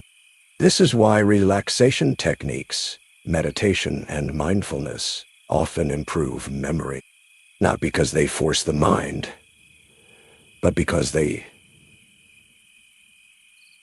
soften it. Think of the courtroom. Witnesses are often asked to remember events. Some, under pressure, recall little. They strain to provide details, but the harder they push, the more uncertain they become. Later, in a calmer space, memories return.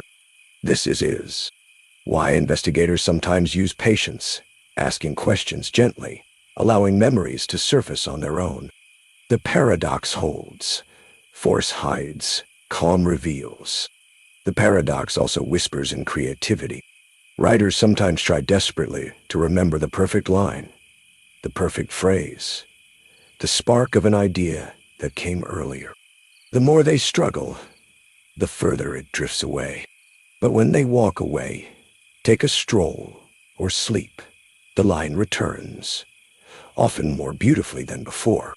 Memory thrives in spaces of ease, not in cages of effort. Why does the mind behave this way? Perhaps because memory is not a tool we own, but a gift we receive. It is connected to emotion, to the senses, to rhythm and silence. It does not obey commands shouted in frustration.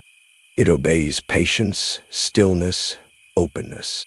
Memory is like a bird that lands in your hand when you are still, but flies away the moment you try to grab it. Consider money as another example.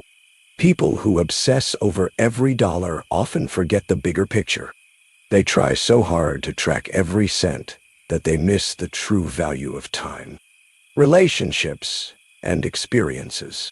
But those who live with balance, who allow some flow, often discover that money and memory work in similar ways. Both slip away when grasped too tightly, and both return when held with gentle hands. Relationships, too, carry this paradox. Someone may try to remember every detail of a loved one they lost. The sound of laughter, the way their hand felt, the warmth of their smile. The more they force it, the more those details blur. But in quiet moments, when they are not searching, those memories return vividly, as if gifted by the soul itself. Memory is not captured by force, but by surrender. Nature reflects this as well. The sky does not show stars when the sun is too bright. But when darkness arrives, when stillness comes, the stars are revealed. Memory works in the same way. It hides under the glare of forceful searching, but shines in the calm of letting go. Even spiritually, this paradox is profound. Many seek enlightenment or divine truth by force, by trying to remember rituals, teachings, words. But often, the deepest truths return in stillness, when the seeker surrenders effort. Spiritual memory is not forced. It awakens when the mind rests. The memory paradox teaches us something essential. Remembering is not always about effort. Sometimes it is about creating space. The more we relax, the more the mind organizes itself. The more we release control, the more memory returns. It is not about tightening the grip, but loosening it. So how do we live this paradox? By treating memory gently, by knowing that when something slips away, it is not lost forever, by trusting that the mind has its own rhythm, its own timing. We can breathe, wait, and let it return in its own way. This patience is often rewarded with clarity. Imagine holding sand in your hand. If you squeeze tightly, the grains fall away. But if you hold your palm open, the sand rests calmly. Memory is like sand. It stays when you allow it. It flees when you force it. The memory paradox whispers to us that control is not always the path to strength. Surrender is. The harder you try to remember, the faster it slips away. But the more you allow memory to move freely, the more it returns, often brighter, fuller, more complete than before. So the next time a memory hides from you, Do not fight. Let it rest. Trust the mind to bring it back when it is ready. And when it does, you may find that it returns with greater detail, greater warmth, greater meaning. The paradox is clear. The harder you try to remember, the faster it slips away. But when you stop trying, memory becomes a gift, returning not by force, but by grace. That is the memory paradox. The next paradox is called the forgoing happiness paradox. Happiness grows most when you stop trying to feel happy. At first, this sounds almost absurd. How could happiness grow when you stop chasing it? We are taught from every direction that happiness is a goal, something to pursue, something to reach for with all our strength. We are told to plan for it, to buy it, to achieve it, to constantly measure whether we have enough of it. Happiness becomes an item on a checklist, a prize at the end of effort. And yet, the paradox whispers a very different truth. The more we try to force happiness, the further it slips away. But when we release the chase, when we stop gripping it so tightly, happiness appears quietly, naturally, like a flower blooming when no one is watching. Think of someone who says, "I just want to be happy." They fill their days with entertainment, with distractions, with purchases, with plans. They search restlessly, checking whether each moment feels happy enough. And yet, the harder they try, the more empty they feel. Happiness refuses to be commanded. But imagine another person who stops chasing it. Instead, they simply live. They focus on what is in front of them. They allow life to unfold. In their stillness, happiness grows. It is not pursued. It arrives. History reveals this paradox again and again. The Stoic philosophers of ancient Rome did not define happiness as the pursuit of pleasure. They saw it as a byproduct of living well, of accepting what is, of aligning with nature.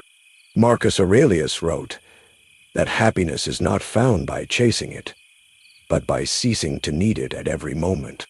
The Buddha taught something similar, that the craving for happiness is itself the cause of suffering. The tighter we grasp, the more we suffer. When we release, when we let life be, joy arises naturally. Think of love. If you enter a relationship determined only to feel happy, clinging to your partner as a source of constant joy, the weight becomes unbearable. Every disappointment feels enormous. Every flaw feels like betrayal. The chase for happiness suffocates the love itself. But when two people release the demand to always be happy, when they date, simply accept one another with patience and presence, happiness appears quietly between them. It grows not from pressure, but from space. We can see this in everyday life. Imagine a person on vacation.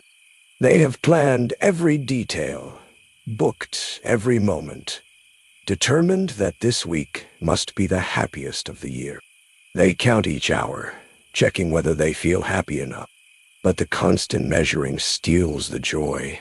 Now, imagine another traveler who arrives with fewer expectations. They stroll slowly, watch the sunset, laugh at small surprises. They are not chasing happiness, and yet happiness finds them. Why does this paradox exist?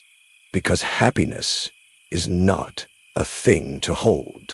It is an experience that flows when the mind is open. The harder we grasp, the tighter the mind becomes, and joy cannot breathe. But when we loosen, when we forget ourselves, when we stop trying to measure every moment, joy moves in naturally, like air filling an open space. Think of work. A person who chooses a career only for happiness may quickly become frustrated. No job is happy every day. No path is free of challenge. If they expect constant happiness, they feel cheated whenever difficulty appears. But another person who works for a purpose, for growth, for contribution, find something different. They do not demand happiness, but in moments of effort, of meaning, of service, joy rises on its own. The paradox unfolds again. Happiness is strongest when it is not the goal, but the byproduct. Even in money, the paradox appears. Many believe wealth will guarantee happiness. They chase it relentlessly, believing that once they reach a certain number, joy will be theirs. But often those who finally reach that point discover emptiness, because happiness cannot be bought. Another person with less wealth but more balance, who gives generously, who enjoys simple pleasures, who is not chasing happiness through possessions, often feels much richer in joy.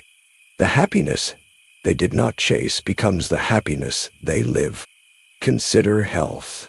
Someone obsessed with happiness may panic at every sadness, fearing it means something is broken. They may fight every negative feeling, every moment of discomfort. But this constant pressure often creates anxiety, not joy. Meanwhile, someone who allows sadness, who accepts the natural rhythm of emotions, who does not demand constant happiness, finds that happiness comes back more easily. Just as the sky clears after rain, joy returns naturally when we stop demanding sunshine every hour. This paradox also touches creativity. An artist who creates only to feel happy, who forces joy into their work, often feels blocked, shallow, unfulfilled. But when the artist releases that demand and creates simply for expression, simply for truth, joy appears in the process. The art itself brings meaning, and happiness comes as a guest, not a goal. Think of history again. Many great thinkers did not live chasing happiness, but chasing meaning. Viktor Frankl, who survived the horrors of the concentration camps, wrote that happiness cannot be pursued. It must ensue as the unintended result of living with purpose. He saw that those who clung desperately to happiness in impossible conditions often lost hope, while those who found a meaning, even in suffering, discovered a deeper joy. Even spiritually, the paradox is profound. Many seekers meditate, pray, or practice rituals only to feel happy. But the harder they chase the state of happiness, the more restless they become. True spiritual peace comes not from chasing joy, but from surrendering the need for joy. In the stillness of letting go, happiness grows naturally, like a flame that lights itself. So how do we live this paradox? By letting go of the demand to always be happy, by allowing life to be full with sadness and joy, with struggle and ease, by understanding that happiness is not a permanent state, but a guest that arrives when the house is calm. The more we chase it, the more it flees. The more we release, the more it comes. Think of friendship. If you demand that every meeting with a friend must make you happy, the bond becomes strained. But if you simply share time, listening, being present, laughter arrives unexpectedly. Joy grows in the soil of presence, not in the pressure of demand. The paradox is also clear in parenting. A parent who tries to make their child happy every moment often creates frustration, both for themselves and the child. But a parent who simply loves, who provides care, structure, and acceptance, often discovers that happiness flourishes naturally in the child's life. Happiness grows strongest when it is not the goal, but the fruit.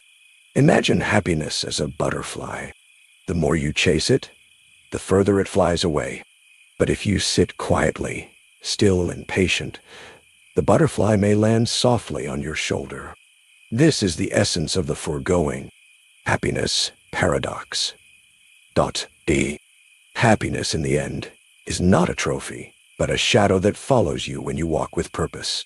It is not found by demanding joy, but by living fully, by listening to the rain, by working with care, by loving without condition, by letting each moment be enough. When you stop asking, "Am I happy now?" you suddenly realize that happiness has been walking beside you the whole time. It hides from the chaser, but embraces the one who pauses. So the next time you feel unhappy, do not demand that joy appear. Do not fight sadness as if it is the enemy.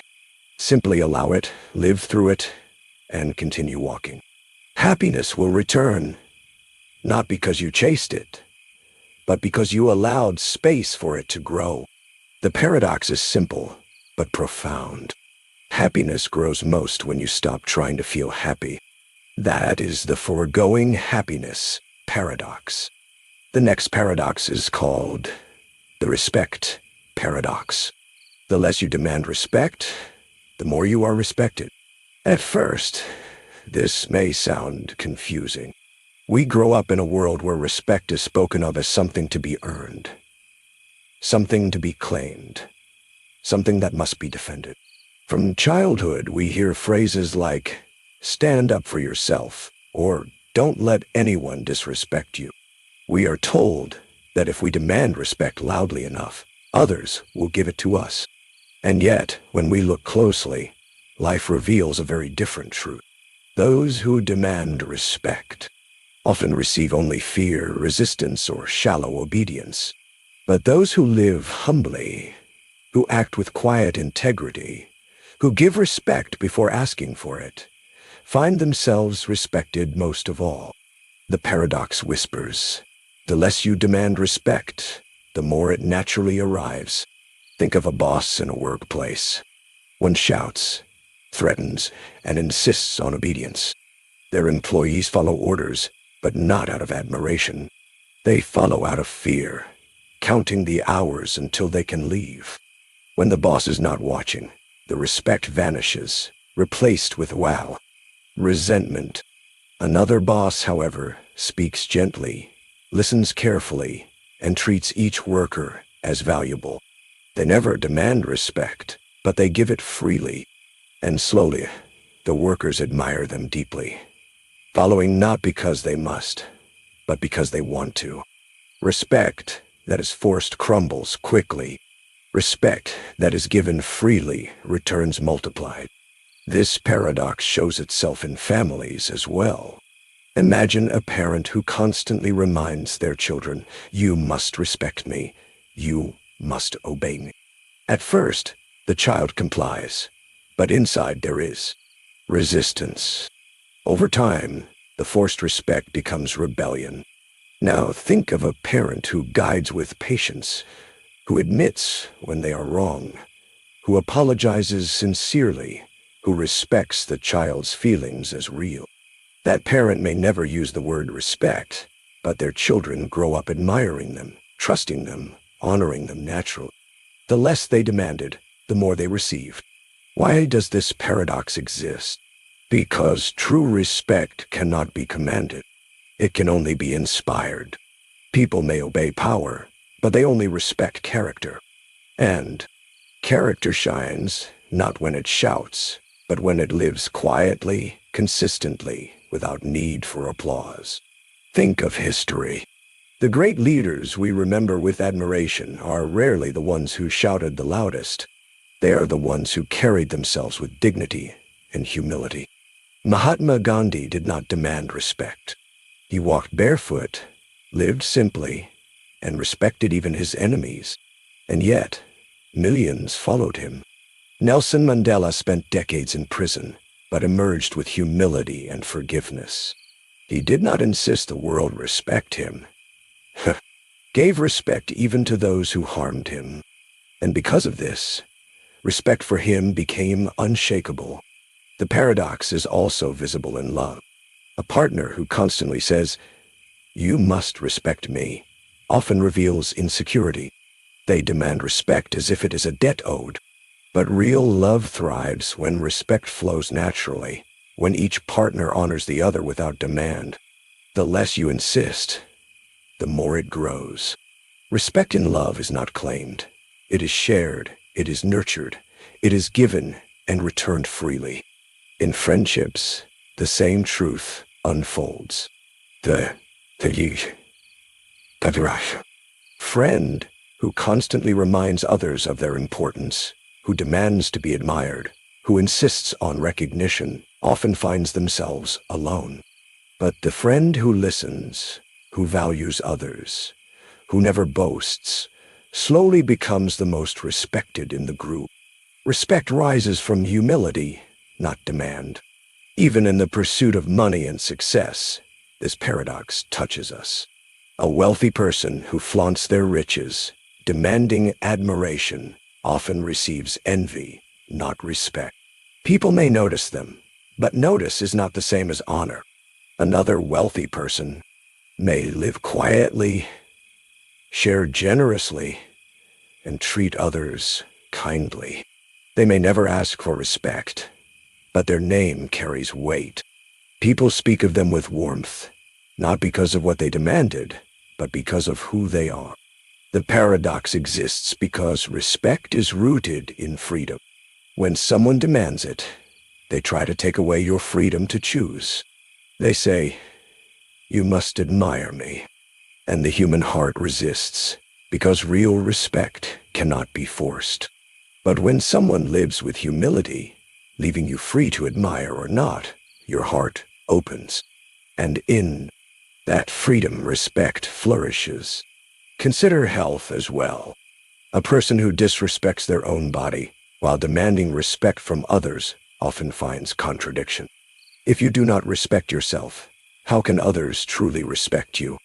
But the person who quietly cares for their body, who rests, who eats with balance, who accepts their limits, radiates dignity. They do not demand respect for their appearance or strength. They simply live with self-respect, and others notice. The less they shout, the more respect they receive. Think of the classroom. A teacher who demands respect with threats may control students for a moment, but the respect is shallow. The teacher who respects the students first, who listens to their struggles, who encourages their questions, gains their admiration forever. The students may forget the lessons, but they will never forget the teacher's respect. This paradox also whispers in creativity. An artist who insists, "My work must be respected," often alienates their audience. But the artist who creates sincerely, who shares without demand, who respects the intelligence of the audience, often receives far greater recognition. The less they seek it, the more it arrives. In daily life, the respect paradox reveals itself in small ways. Think of a person at a gathering who brags endlessly, demanding attention and admiration. At first, people listen politely, but soon, the respect fades. Then there is another person in the same room, quieter, listening more than speaking, showing genuine interest in others. Slowly, people begin to notice them. They are respected not because they demanded it, but because they gave respect first. Why do we respect the humble more than the proud? Perhaps because humility shows strength. A person who does not need to demand respect is secure. They know their worth without forcing it on others, and that quiet confidence draws us in. The one who demands respect loudly often reveals fragility, while the one who does not demand reveals depth. Consider again the world of leadership. Military generals, corporate leaders, community figures. Those who lead with humility often leave the deepest mark. A general who shouts for obedience may win battles but lose hearts. A general who respects even the lowest soldier inspires loyalty that lasts. Respect is not extracted, it is invited. Even spiritually, this paradox holds. Many sacred traditions speak of humility as the highest virtue. Saints, sages, and wise teachers rarely demanded respect. They bowed before life, before others, before the mystery of existence. And because of that, they were revered more deeply than kings who commanded fear. Respect in its truest form, is. Drawn to humility like rivers to the sea. Think of nature. Mountains do not demand respect, yet we stand in awe before them. The ocean does not shout, yet we bow to its immensity. The stars do not call for honor, yet we look up in reverence. Nature teaches us that respect is not taken by force, but given freely to what carries quiet majesty. The paradox also touches the way we speak. The person who constantly interrupts, who insists on being heard, may gain the floor, but not respect. The one who listens carefully, who speaks with thought and gentleness, often earns respect without asking. The less you push, the more you are heard. So how do we live this paradox? By releasing the need to demand respect, by living with integrity, with humility, with consistency, by respecting others first. When you listen before speaking, when you honor another's dignity, when you admit mistakes, you build a foundation that demands nothing but receives everything. Respect flows to those who give it freely. Imagine respect as a shadow. Chase it, and it runs from you. Stand calmly. Live with honesty, and the shadow follows. Respect is not hunted. It is attracted. And perhaps this is the quiet gift of the respect paradox. That true dignity is never loud. It does not shout to be noticed. It does not argue for attention. It does not force itself into the hearts of others. True dignity is patient. It lives quietly, steadily, until others cannot help but recognize it. Respect grows not through demand, but through example. And once it takes root, it endures longer than fear, longer than authority, longer than power itself. This paradox teaches us that true greatness is quiet. The ones most respected are not always the loudest, but the ones who walk with grace. They do not say, "Respect me." They live in a way that makes respect unavoidable. So remember this: the less you demand respect, the more you are respected.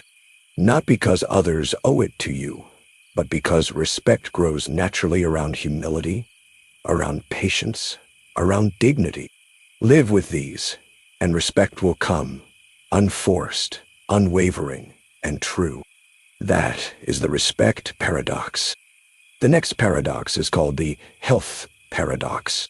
Obsessing over health often makes you sick. At first, this idea seems completely backward. How could caring too much about your health lead to sickness? Shouldn't attention, discipline, and vigilance make you stronger, safer, more resilient? From every direction, we are told to monitor, to track, to control. Count calories, count steps, check symptoms, check progress. Health becomes not a way of living, but a constant inspection. And yet, the paradox whispers a deeper truth. When health becomes an obsession, when every breath, every bite, every sensation is examined with worry, the mind itself becomes ill. Anxiety, tension, stress, all begin to consume the very foundation of well-being. The body suffers, not because it was ignored, but because it was watched too closely. Think of someone who checks their pulse 10 times a day. Each beat becomes suspicious, each change alarming. What began as care soon grows into fear. The heart races not from sickness, but from the constant attention given to it. Or think of someone who Googles every ache, every pain, every small cough. The flood of information, the endless possibilities of illness, create more stress than the symptom itself. In trying to prevent sickness, they invite it. The paradox unfolds. The more you obsess over health, the less healthy you feel. History reminds us of this truth. Ancient philosophers often spoke of balance as the core of well-being. The Stoics warned that fear of death makes life unbearable. The Buddhists taught that clinging to life too tightly is the root of suffering. To live in constant fear of illness is to stop living at all. Health, they said, is not just the absence of disease, but the presence of calm. Think of food. A person obsessed with perfect nutrition may begin to fear every meal. They measure each bite, read every label, avoid every possible impurity. At first, it looks like discipline, but slowly, it becomes prison. The joy of eating disappears, replaced by fear. And ironically, the stress of this obsession begins to harm the body more than the food ever could. Another person eats with balance. They care, but they do not obsess. They enjoy flavors, share meals, laugh at the table. Their health is supported not only by nutrients, but by joy itself. The paradox reveals itself again. The one obsessed with health feels worse, while the one who lives with balance feels stronger. The paradox shows itself in exercise too. A person determined to be fit may push themselves relentlessly, counting every calorie burned, punishing every missed session, never allowing rest. Meanwhile, they believe they are building health, but exhaustion and injury soon follow. The obsession with strength makes them weaker. Meanwhile, another person moves with joy, dances, walks, runs when they can, rests when they must. They are not obsessed with fitness, but their body thrives. True health, like true strength, requires balance, not chains. Why does this paradox exist? Because the mind and body are not separate. Worry in the mind becomes tension in the body. Fear of illness creates stress, and stress weakens immunity, strains the heart, disrupts sleep. The very obsession with health quietly builds the conditions for sickness. The one who lives freely, who cares but does not cling, who acts but does not obsess, gives their body the peace it needs to remain strong. Think of relationships. A partner who obsesses over keeping their love alive, constantly checking, constantly asking, "Are you happy? Do you love me?" often suffocates the very relationship they want to protect. Love cannot survive under constant inspection. It needs room, space, freedom. Health is the same. The body needs attention, yes, but it also needs trust. Too much control, too much fear, suffocates it. Consider money as another example. A person obsessed with financial security may save every coin, check accounts daily, fear every expense. But their life becomes full of stress. Their wealth grows, but their peace disappears. Another person saves steadily, lives with balance, enjoys what they have. They may have less in numbers, but more in well-being. Health behaves in the same way. When it becomes an obsession, its purpose is lost. The paradox is also clear in medicine. There are those who seek doctors constantly, chasing every test, fearing every possibility. They live in hospitals more than in homes, and yet the constant fear of being sick keeps them from ever feeling well. Another person visits the doctor when necessary, cares for their body, but also trusts it. They do not ignore illness, but they do not live in its shadow. And so, they feel healthier, even if their body carries the same risks as everyone else. Think of the workplace.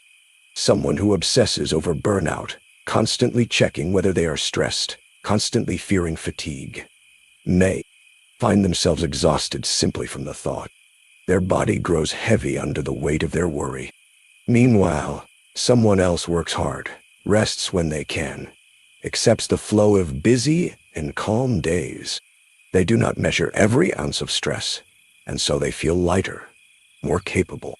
Obsession creates the very burden it seeks to avoid. Even spiritually, the paradox reveals itself. Many people pray or meditate only to feel safe from illness, to avoid suffering. But this constant craving for safety creates more fear. True peace comes when one accepts both health and sickness as part of life. The wise do not demand immortality. They live fully in each moment, knowing that health is not perfect control, but balance, flow, and trust. Nature reflects this truth beautifully. Consider a tree. It grows strong, not because it worries about disease, but because it takes in light, water, and air without fear. Some branches break, some leaves fall, storms come and go. Yet, the tree continues. If it could obsess over each broken leaf, it would never grow. Life continues because it trusts its rhythm. The human body is the same. This paradox also touches memory and perception. A person who constantly checks whether they are healthy often misinterprets every sensation. A small headache becomes a disaster. A skipped heartbeat becomes a crisis. The body produces countless sensations each day, most of them harmless. But under the eye of obsession, they all appear threatening. The more you watch, the more you see, and the more you see, the more you fear. And fear itself is the sickness. Think of athletes. Many of them speak of being in the zone, a state where the body moves effortlessly, without thought. They are healthy, strong, alive. But the moment they become too conscious, too self-aware, their flow collapses. Health in daily life is the same. To live too self-consciously, to monitor every move, is to lose the natural rhythm.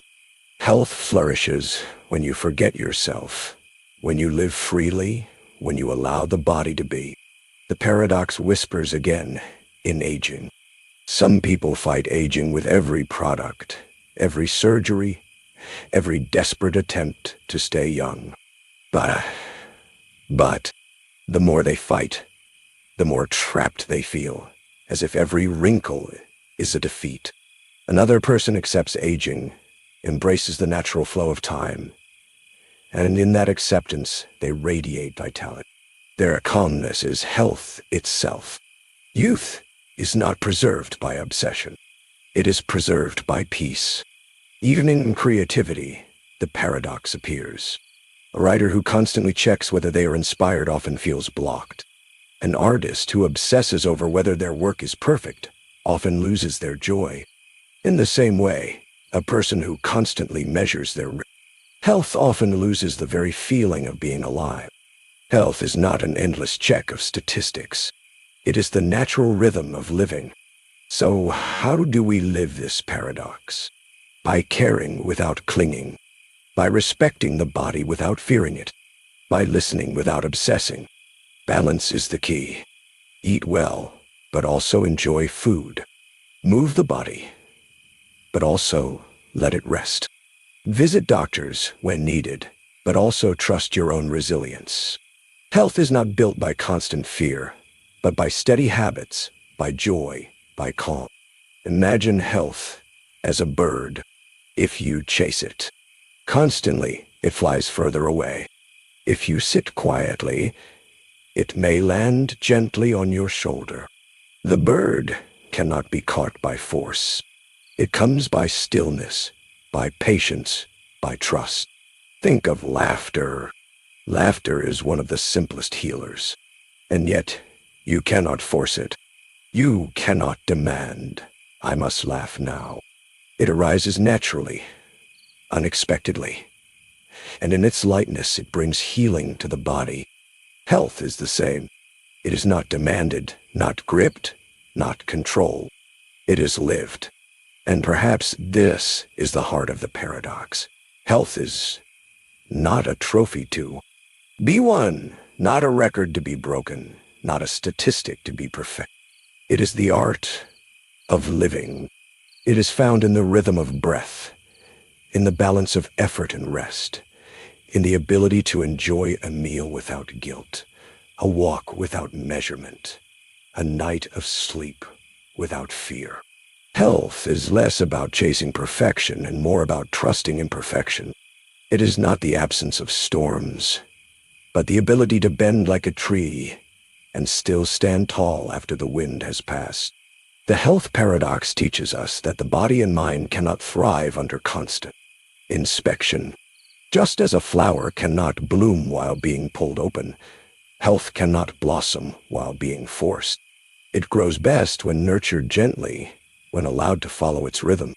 So remember this: obsessing over health often makes you sick. Caring too much, fearing too much, monitoring too much, invites the very suffering you hope to avoid.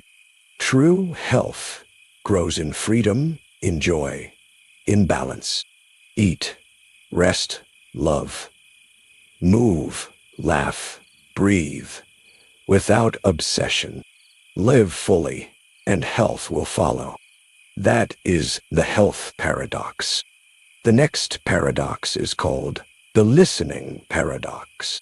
The less you speak, the more people listen. At first, this sounds like a contradiction. We live in a world that rewards noise, that celebrates those who speak the loudest, who dominate conversations, who fill silence with words. From childhood, we are encouraged to raise our hands, to voice our opinions, to speak up and be heard. And yet, life often reveals something different. The people who speak the least, whose words are chosen carefully, whose silence carries weight, are often the ones others listen to most. The paradox whispers, the less you speak, the more your voice matters. Think of a gathering where one person talks endlessly, filling the air with stories, opinions, and details. At first, people nod politely, but soon their minds wander. The words blur together, and respect quietly fades. Then there is another person in the same room, quiet, patient, listening deeply. They do not rush to fill silence. And when they finally speak, even if it is only a few words, the room leans in. People listen because their words are rare, and in their rarity, they hold value. The silence gave their voice its power. History gives us countless examples. Consider Abraham Lincoln. He was not known for endless speeches or dramatic displays. He often spoke simply, carefully, letting silence carry weight between his words. Yet when he spoke, his words carried through generations. Or think of Lao Tzu, the ancient Chinese philosopher who wrote, "Those who know do not speak much. Those who speak much do not know." His quiet wisdom shaped centuries, not because he shouted, but because he whispered truths that echoed. The paradox is ancient. The less you speak, the more others hear. Why does this paradox exist? Because words lose power when they are spent carelessly. A coin that is given constantly has little worth, but a rare coin is treasured.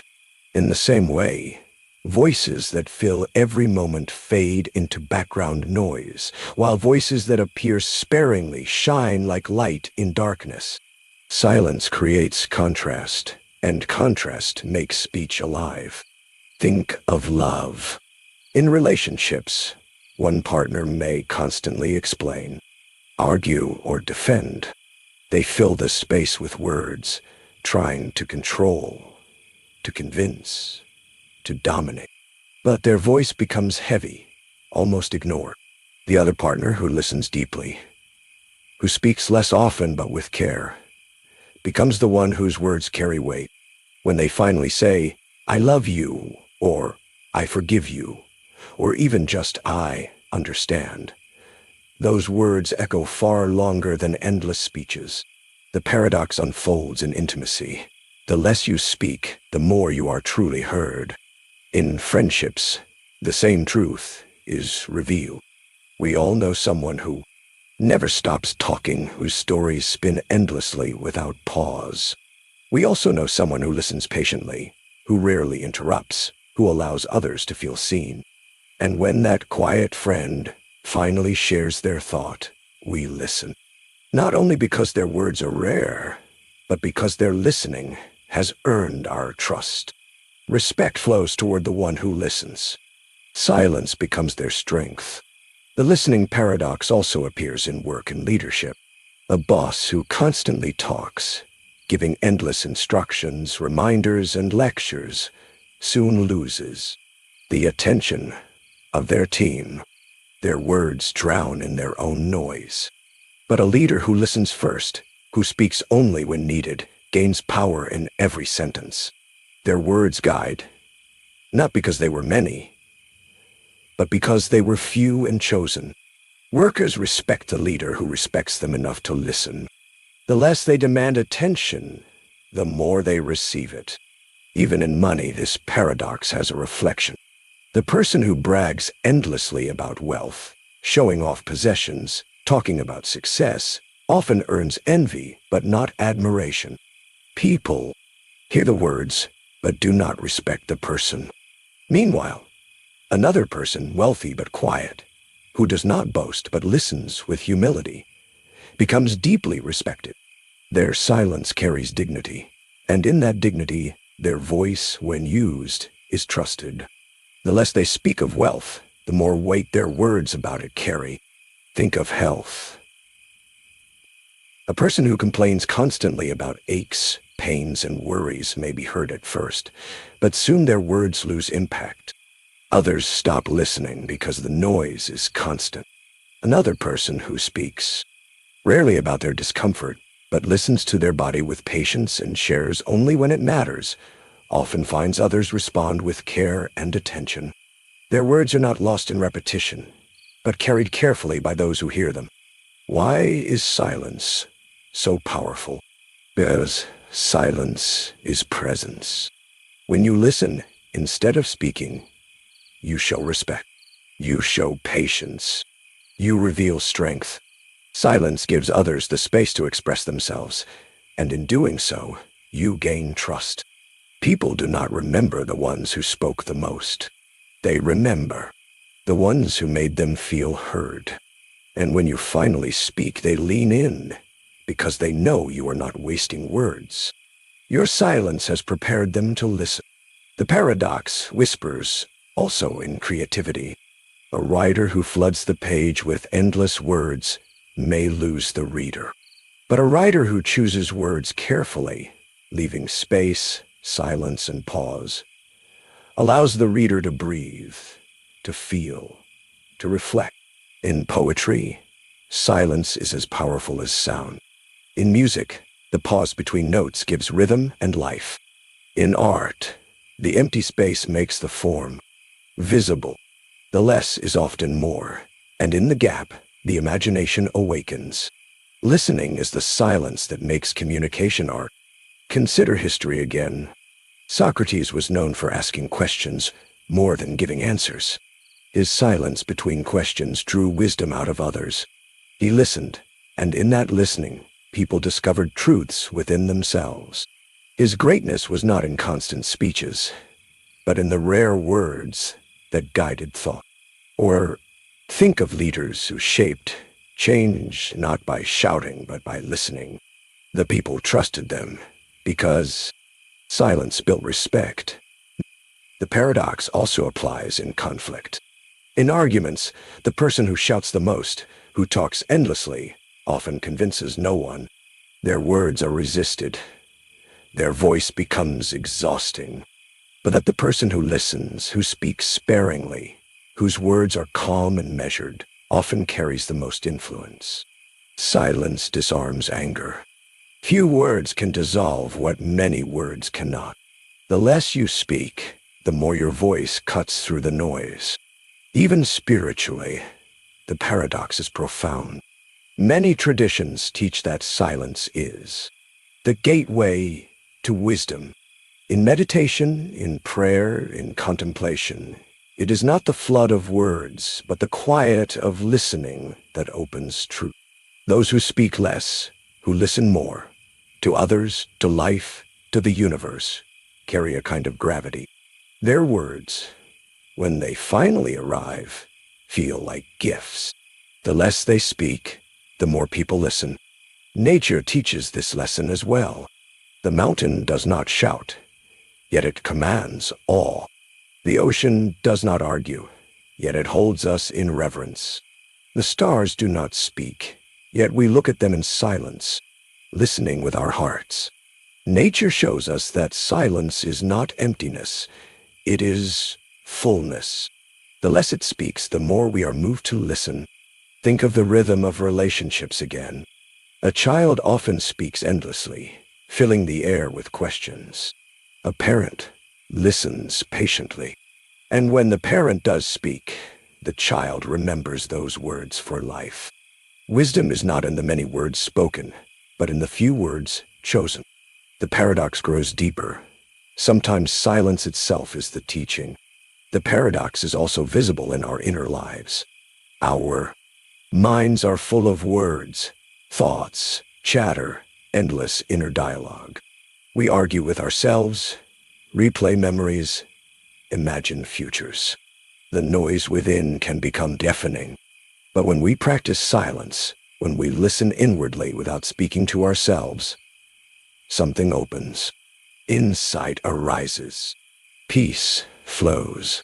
Even within, the less we speak, the more we truly hear. So how do we live this paradox? By learning to value silence as much as words. By resisting the urge to fill every pause with sound. By listening deeply, giving others the space to be. By choosing words carefully, letting silence prepare the ground for speech. When you speak less, your words grow heavier, like stones placed carefully in a river. They shape the flow instead of being carried away by it. Imagine words as seeds.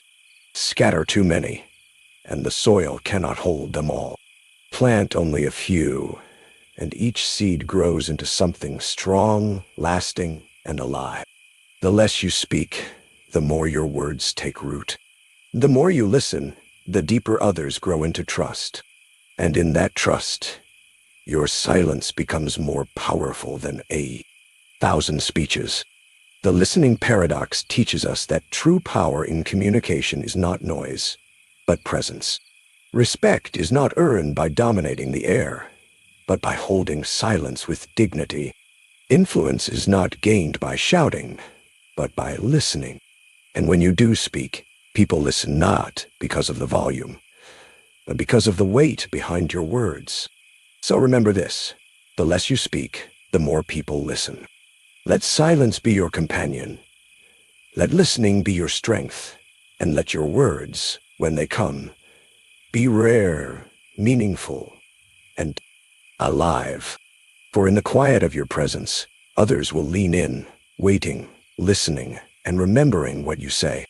That is the listening paradox. The next paradox is called the learning by teaching paradox. You master knowledge best when you explain it to others. At first, this may sound strange. We are taught to think of learning as something that happens in quiet solitude, in silence, in long hours of study. We imagine the student buried in books, memorizing formulas, repeating facts, rehearsing knowledge over and over until it becomes permanent. Teaching, we assume, comes later, after mastery has already been achieved. But the paradox reveals a deeper truth.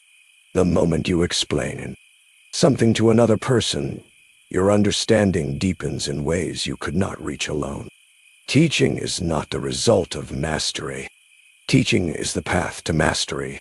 Think of a student preparing for an exam. They study the textbook, highlight passages, reread notes, and still the concepts feel blurry. Then a friend asks for help. The student tries to explain what they have read, and in the act of explaining, they notice the gaps in their own understanding. They pause, think, reframe the idea, simplify it, and suddenly the knowledge becomes clearer. In helping another person learn, they themselves learn more deeply. What seemed complicated becomes simple. What seemed confusing becomes sharp. The paradox unfolds. The best way to master knowledge is to give it away. History gives us countless examples of this truth. Socrates, the ancient philosopher, did not lecture endlessly to show off what he knew. Instead, he asked questions, guiding others to discover answers for themselves. In asking, in teaching through dialogue, his own ideas became stronger. The great mathematician, Richard Feynman, often said that if you cannot explain something simply, you do not truly understand it. He practiced this by teaching others, refining his own thoughts in the process. Masters are not masters because they hold knowledge tightly, but because they share it freely. Why does this paradox exist?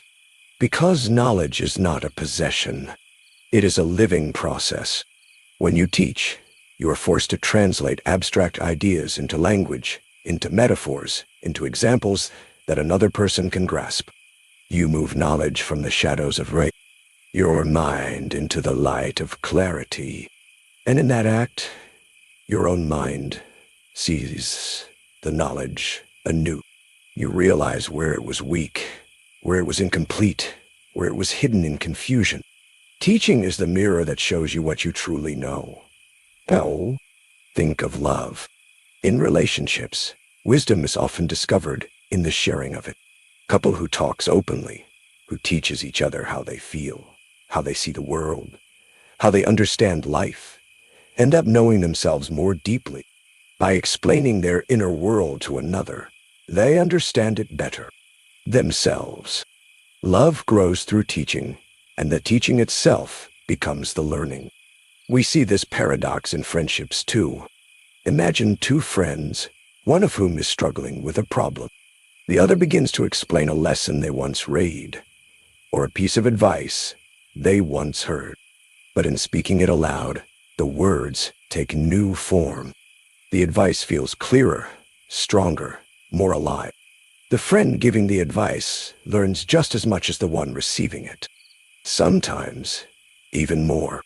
The same paradox appears in money and work. A financial expert who explains savings and investments to others discovers flaws in their own habits. A leader who teaches their team how to handle challenges often sharpens their own approach in the process. In explaining strategies, they refine them. In giving knowledge, they strengthen it. Why does this happen? Because knowledge that is only held silently can remain vague, untested. It feels solid, but it is fragile. The moment you teach, the knowledge must stand in the open. If it collapses, you notice it. If it holds, you confirm it. Teaching is a test that builds, a fire that tempers knowledge into steel. Think of health. A person who learns about nutrition may feel they understand it. But when they explain it to a child, they must simplify, clarify, and give examples. Suddenly, they realize what they truly know and what they do not. Teaching forces them to deepen their learning, and in doing so, they care better for themselves. The paradox appears even in the body. In giving health knowledge away, you strengthen your own. Consider history again. The greatest teachers were often the greatest learners. Confucius said that when he taught, he learned twice. Maria Montessori built her educational philosophy on the idea that students should teach each other, for in doing so they master the lessons more fully. Even in science, peer teaching, students explaining to students, is often one of the most effective ways to learn. The paradox whispers across centuries. Mastery is born in explanation. The paradox also shows itself in spirituality. Many monks and mystics speak of how sharing wisdom with others deepens their own understanding. To guide another person on the path of peace is to discover new layers of peace within yourself. The less you cling to knowledge, the more it grows in you. Teaching becomes prayer. Sharing becomes understanding. Even in creativity, this paradox holds. An artist who explains their process to others notices details they never realized. A writer who teaches others how to craft stories discovers new truths about storytelling. A musician who shares lessons finds their own technique improving. Creativity sharpens when it is taught. The act of giving birth to knowledge in another creates new birth within yourself. Why is this paradox so universal? Because human beings are made for connection. Knowledge kept inside one mind is limited. Knowledge shared multiplies. The brain itself responds differently when explaining to another. It moves from passive recall to active reconstruction. It builds stronger pathways, deeper networks. Teaching is the mind's way of engraving knowledge into permanence. Think again of a teacher in a classroom. The students may believe the teacher knows everything already, but often the teacher learns alongside them, year after year. In explaining, in reframing, in answering unexpected questions, the teacher's own understanding deepens endlessly. Each explanation is a new carving, a new engraving of truth into memory. The paradox can even be seen in parenting. A parent teaches a child simple lessons: how to tie shoes, how to share, how to be kind. But in teaching, a parent rediscovers their own patience, their own values, their own understanding of life. The child learns, but the parent learns too, sometimes more deeply. Consider the workplace again. A young employee may feel unsure of their skills until they are asked to train someone new. In explaining, they suddenly realize how much they know. The teaching itself brings confidence, and confidence becomes mastery. Think of money once more. A wealthy person who teaches others about finance sharpens their own discipline. If they teach generosity, they are reminded to live generously themselves. If they teach savings, they are reminded to practice what they preach. Teaching protects them from forgetting their own lessons. Even in conflict, this paradox applies. Someone may hold anger, thinking they know why. But when they must explain their feelings calmly to another, the act of teaching their own emotions to be understood deepens their awareness. They realize truths about themselves they had not seen. The attempt to be clear for someone else creates clarity for themselves. The paradox whispers also in memory. A fact remembered quietly may fade, but a fact taught to someone else becomes anchored. You do not just recall it, you reconstruct it, you give it life again, and in that act it becomes stronger in your own mind. Teaching is the repetition that is never mechanical. It is living, breathing reinforcement. Think of nature. A flame shared from one candle to another does not diminish the first candle. Instead, both burn brighter. Teaching is the same. In giving light to another, you do not lose knowledge. You deepen it. The flame glows stronger within you because you have passed it on. Even spiritually, the paradox is profound. Many wise teachers say that wisdom cannot be kept. It must flow. A river that hoards its water becomes stagnant. A river that flows nourishes everything around it, and in flowing, it remains fresh. Knowledge is the same. Hoarded knowledge withers. Shared knowledge strengthens both giver and receiver.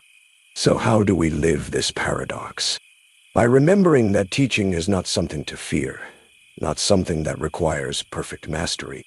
You do not need to know everything before you explain. It is in the explaining that you will know more. Share what you know, even if it feels incomplete. In sharing, you will grow. Practice this paradox in small ways. When you learn something new, explain it to a friend. When you read a book, tell someone the story of what you learned. When you discover wisdom, pass it on, even in simple words. Each act of explanation deepens the roots of knowledge in your own life. The learning by teaching paradox reminds us that mastery is not silent. It is shared.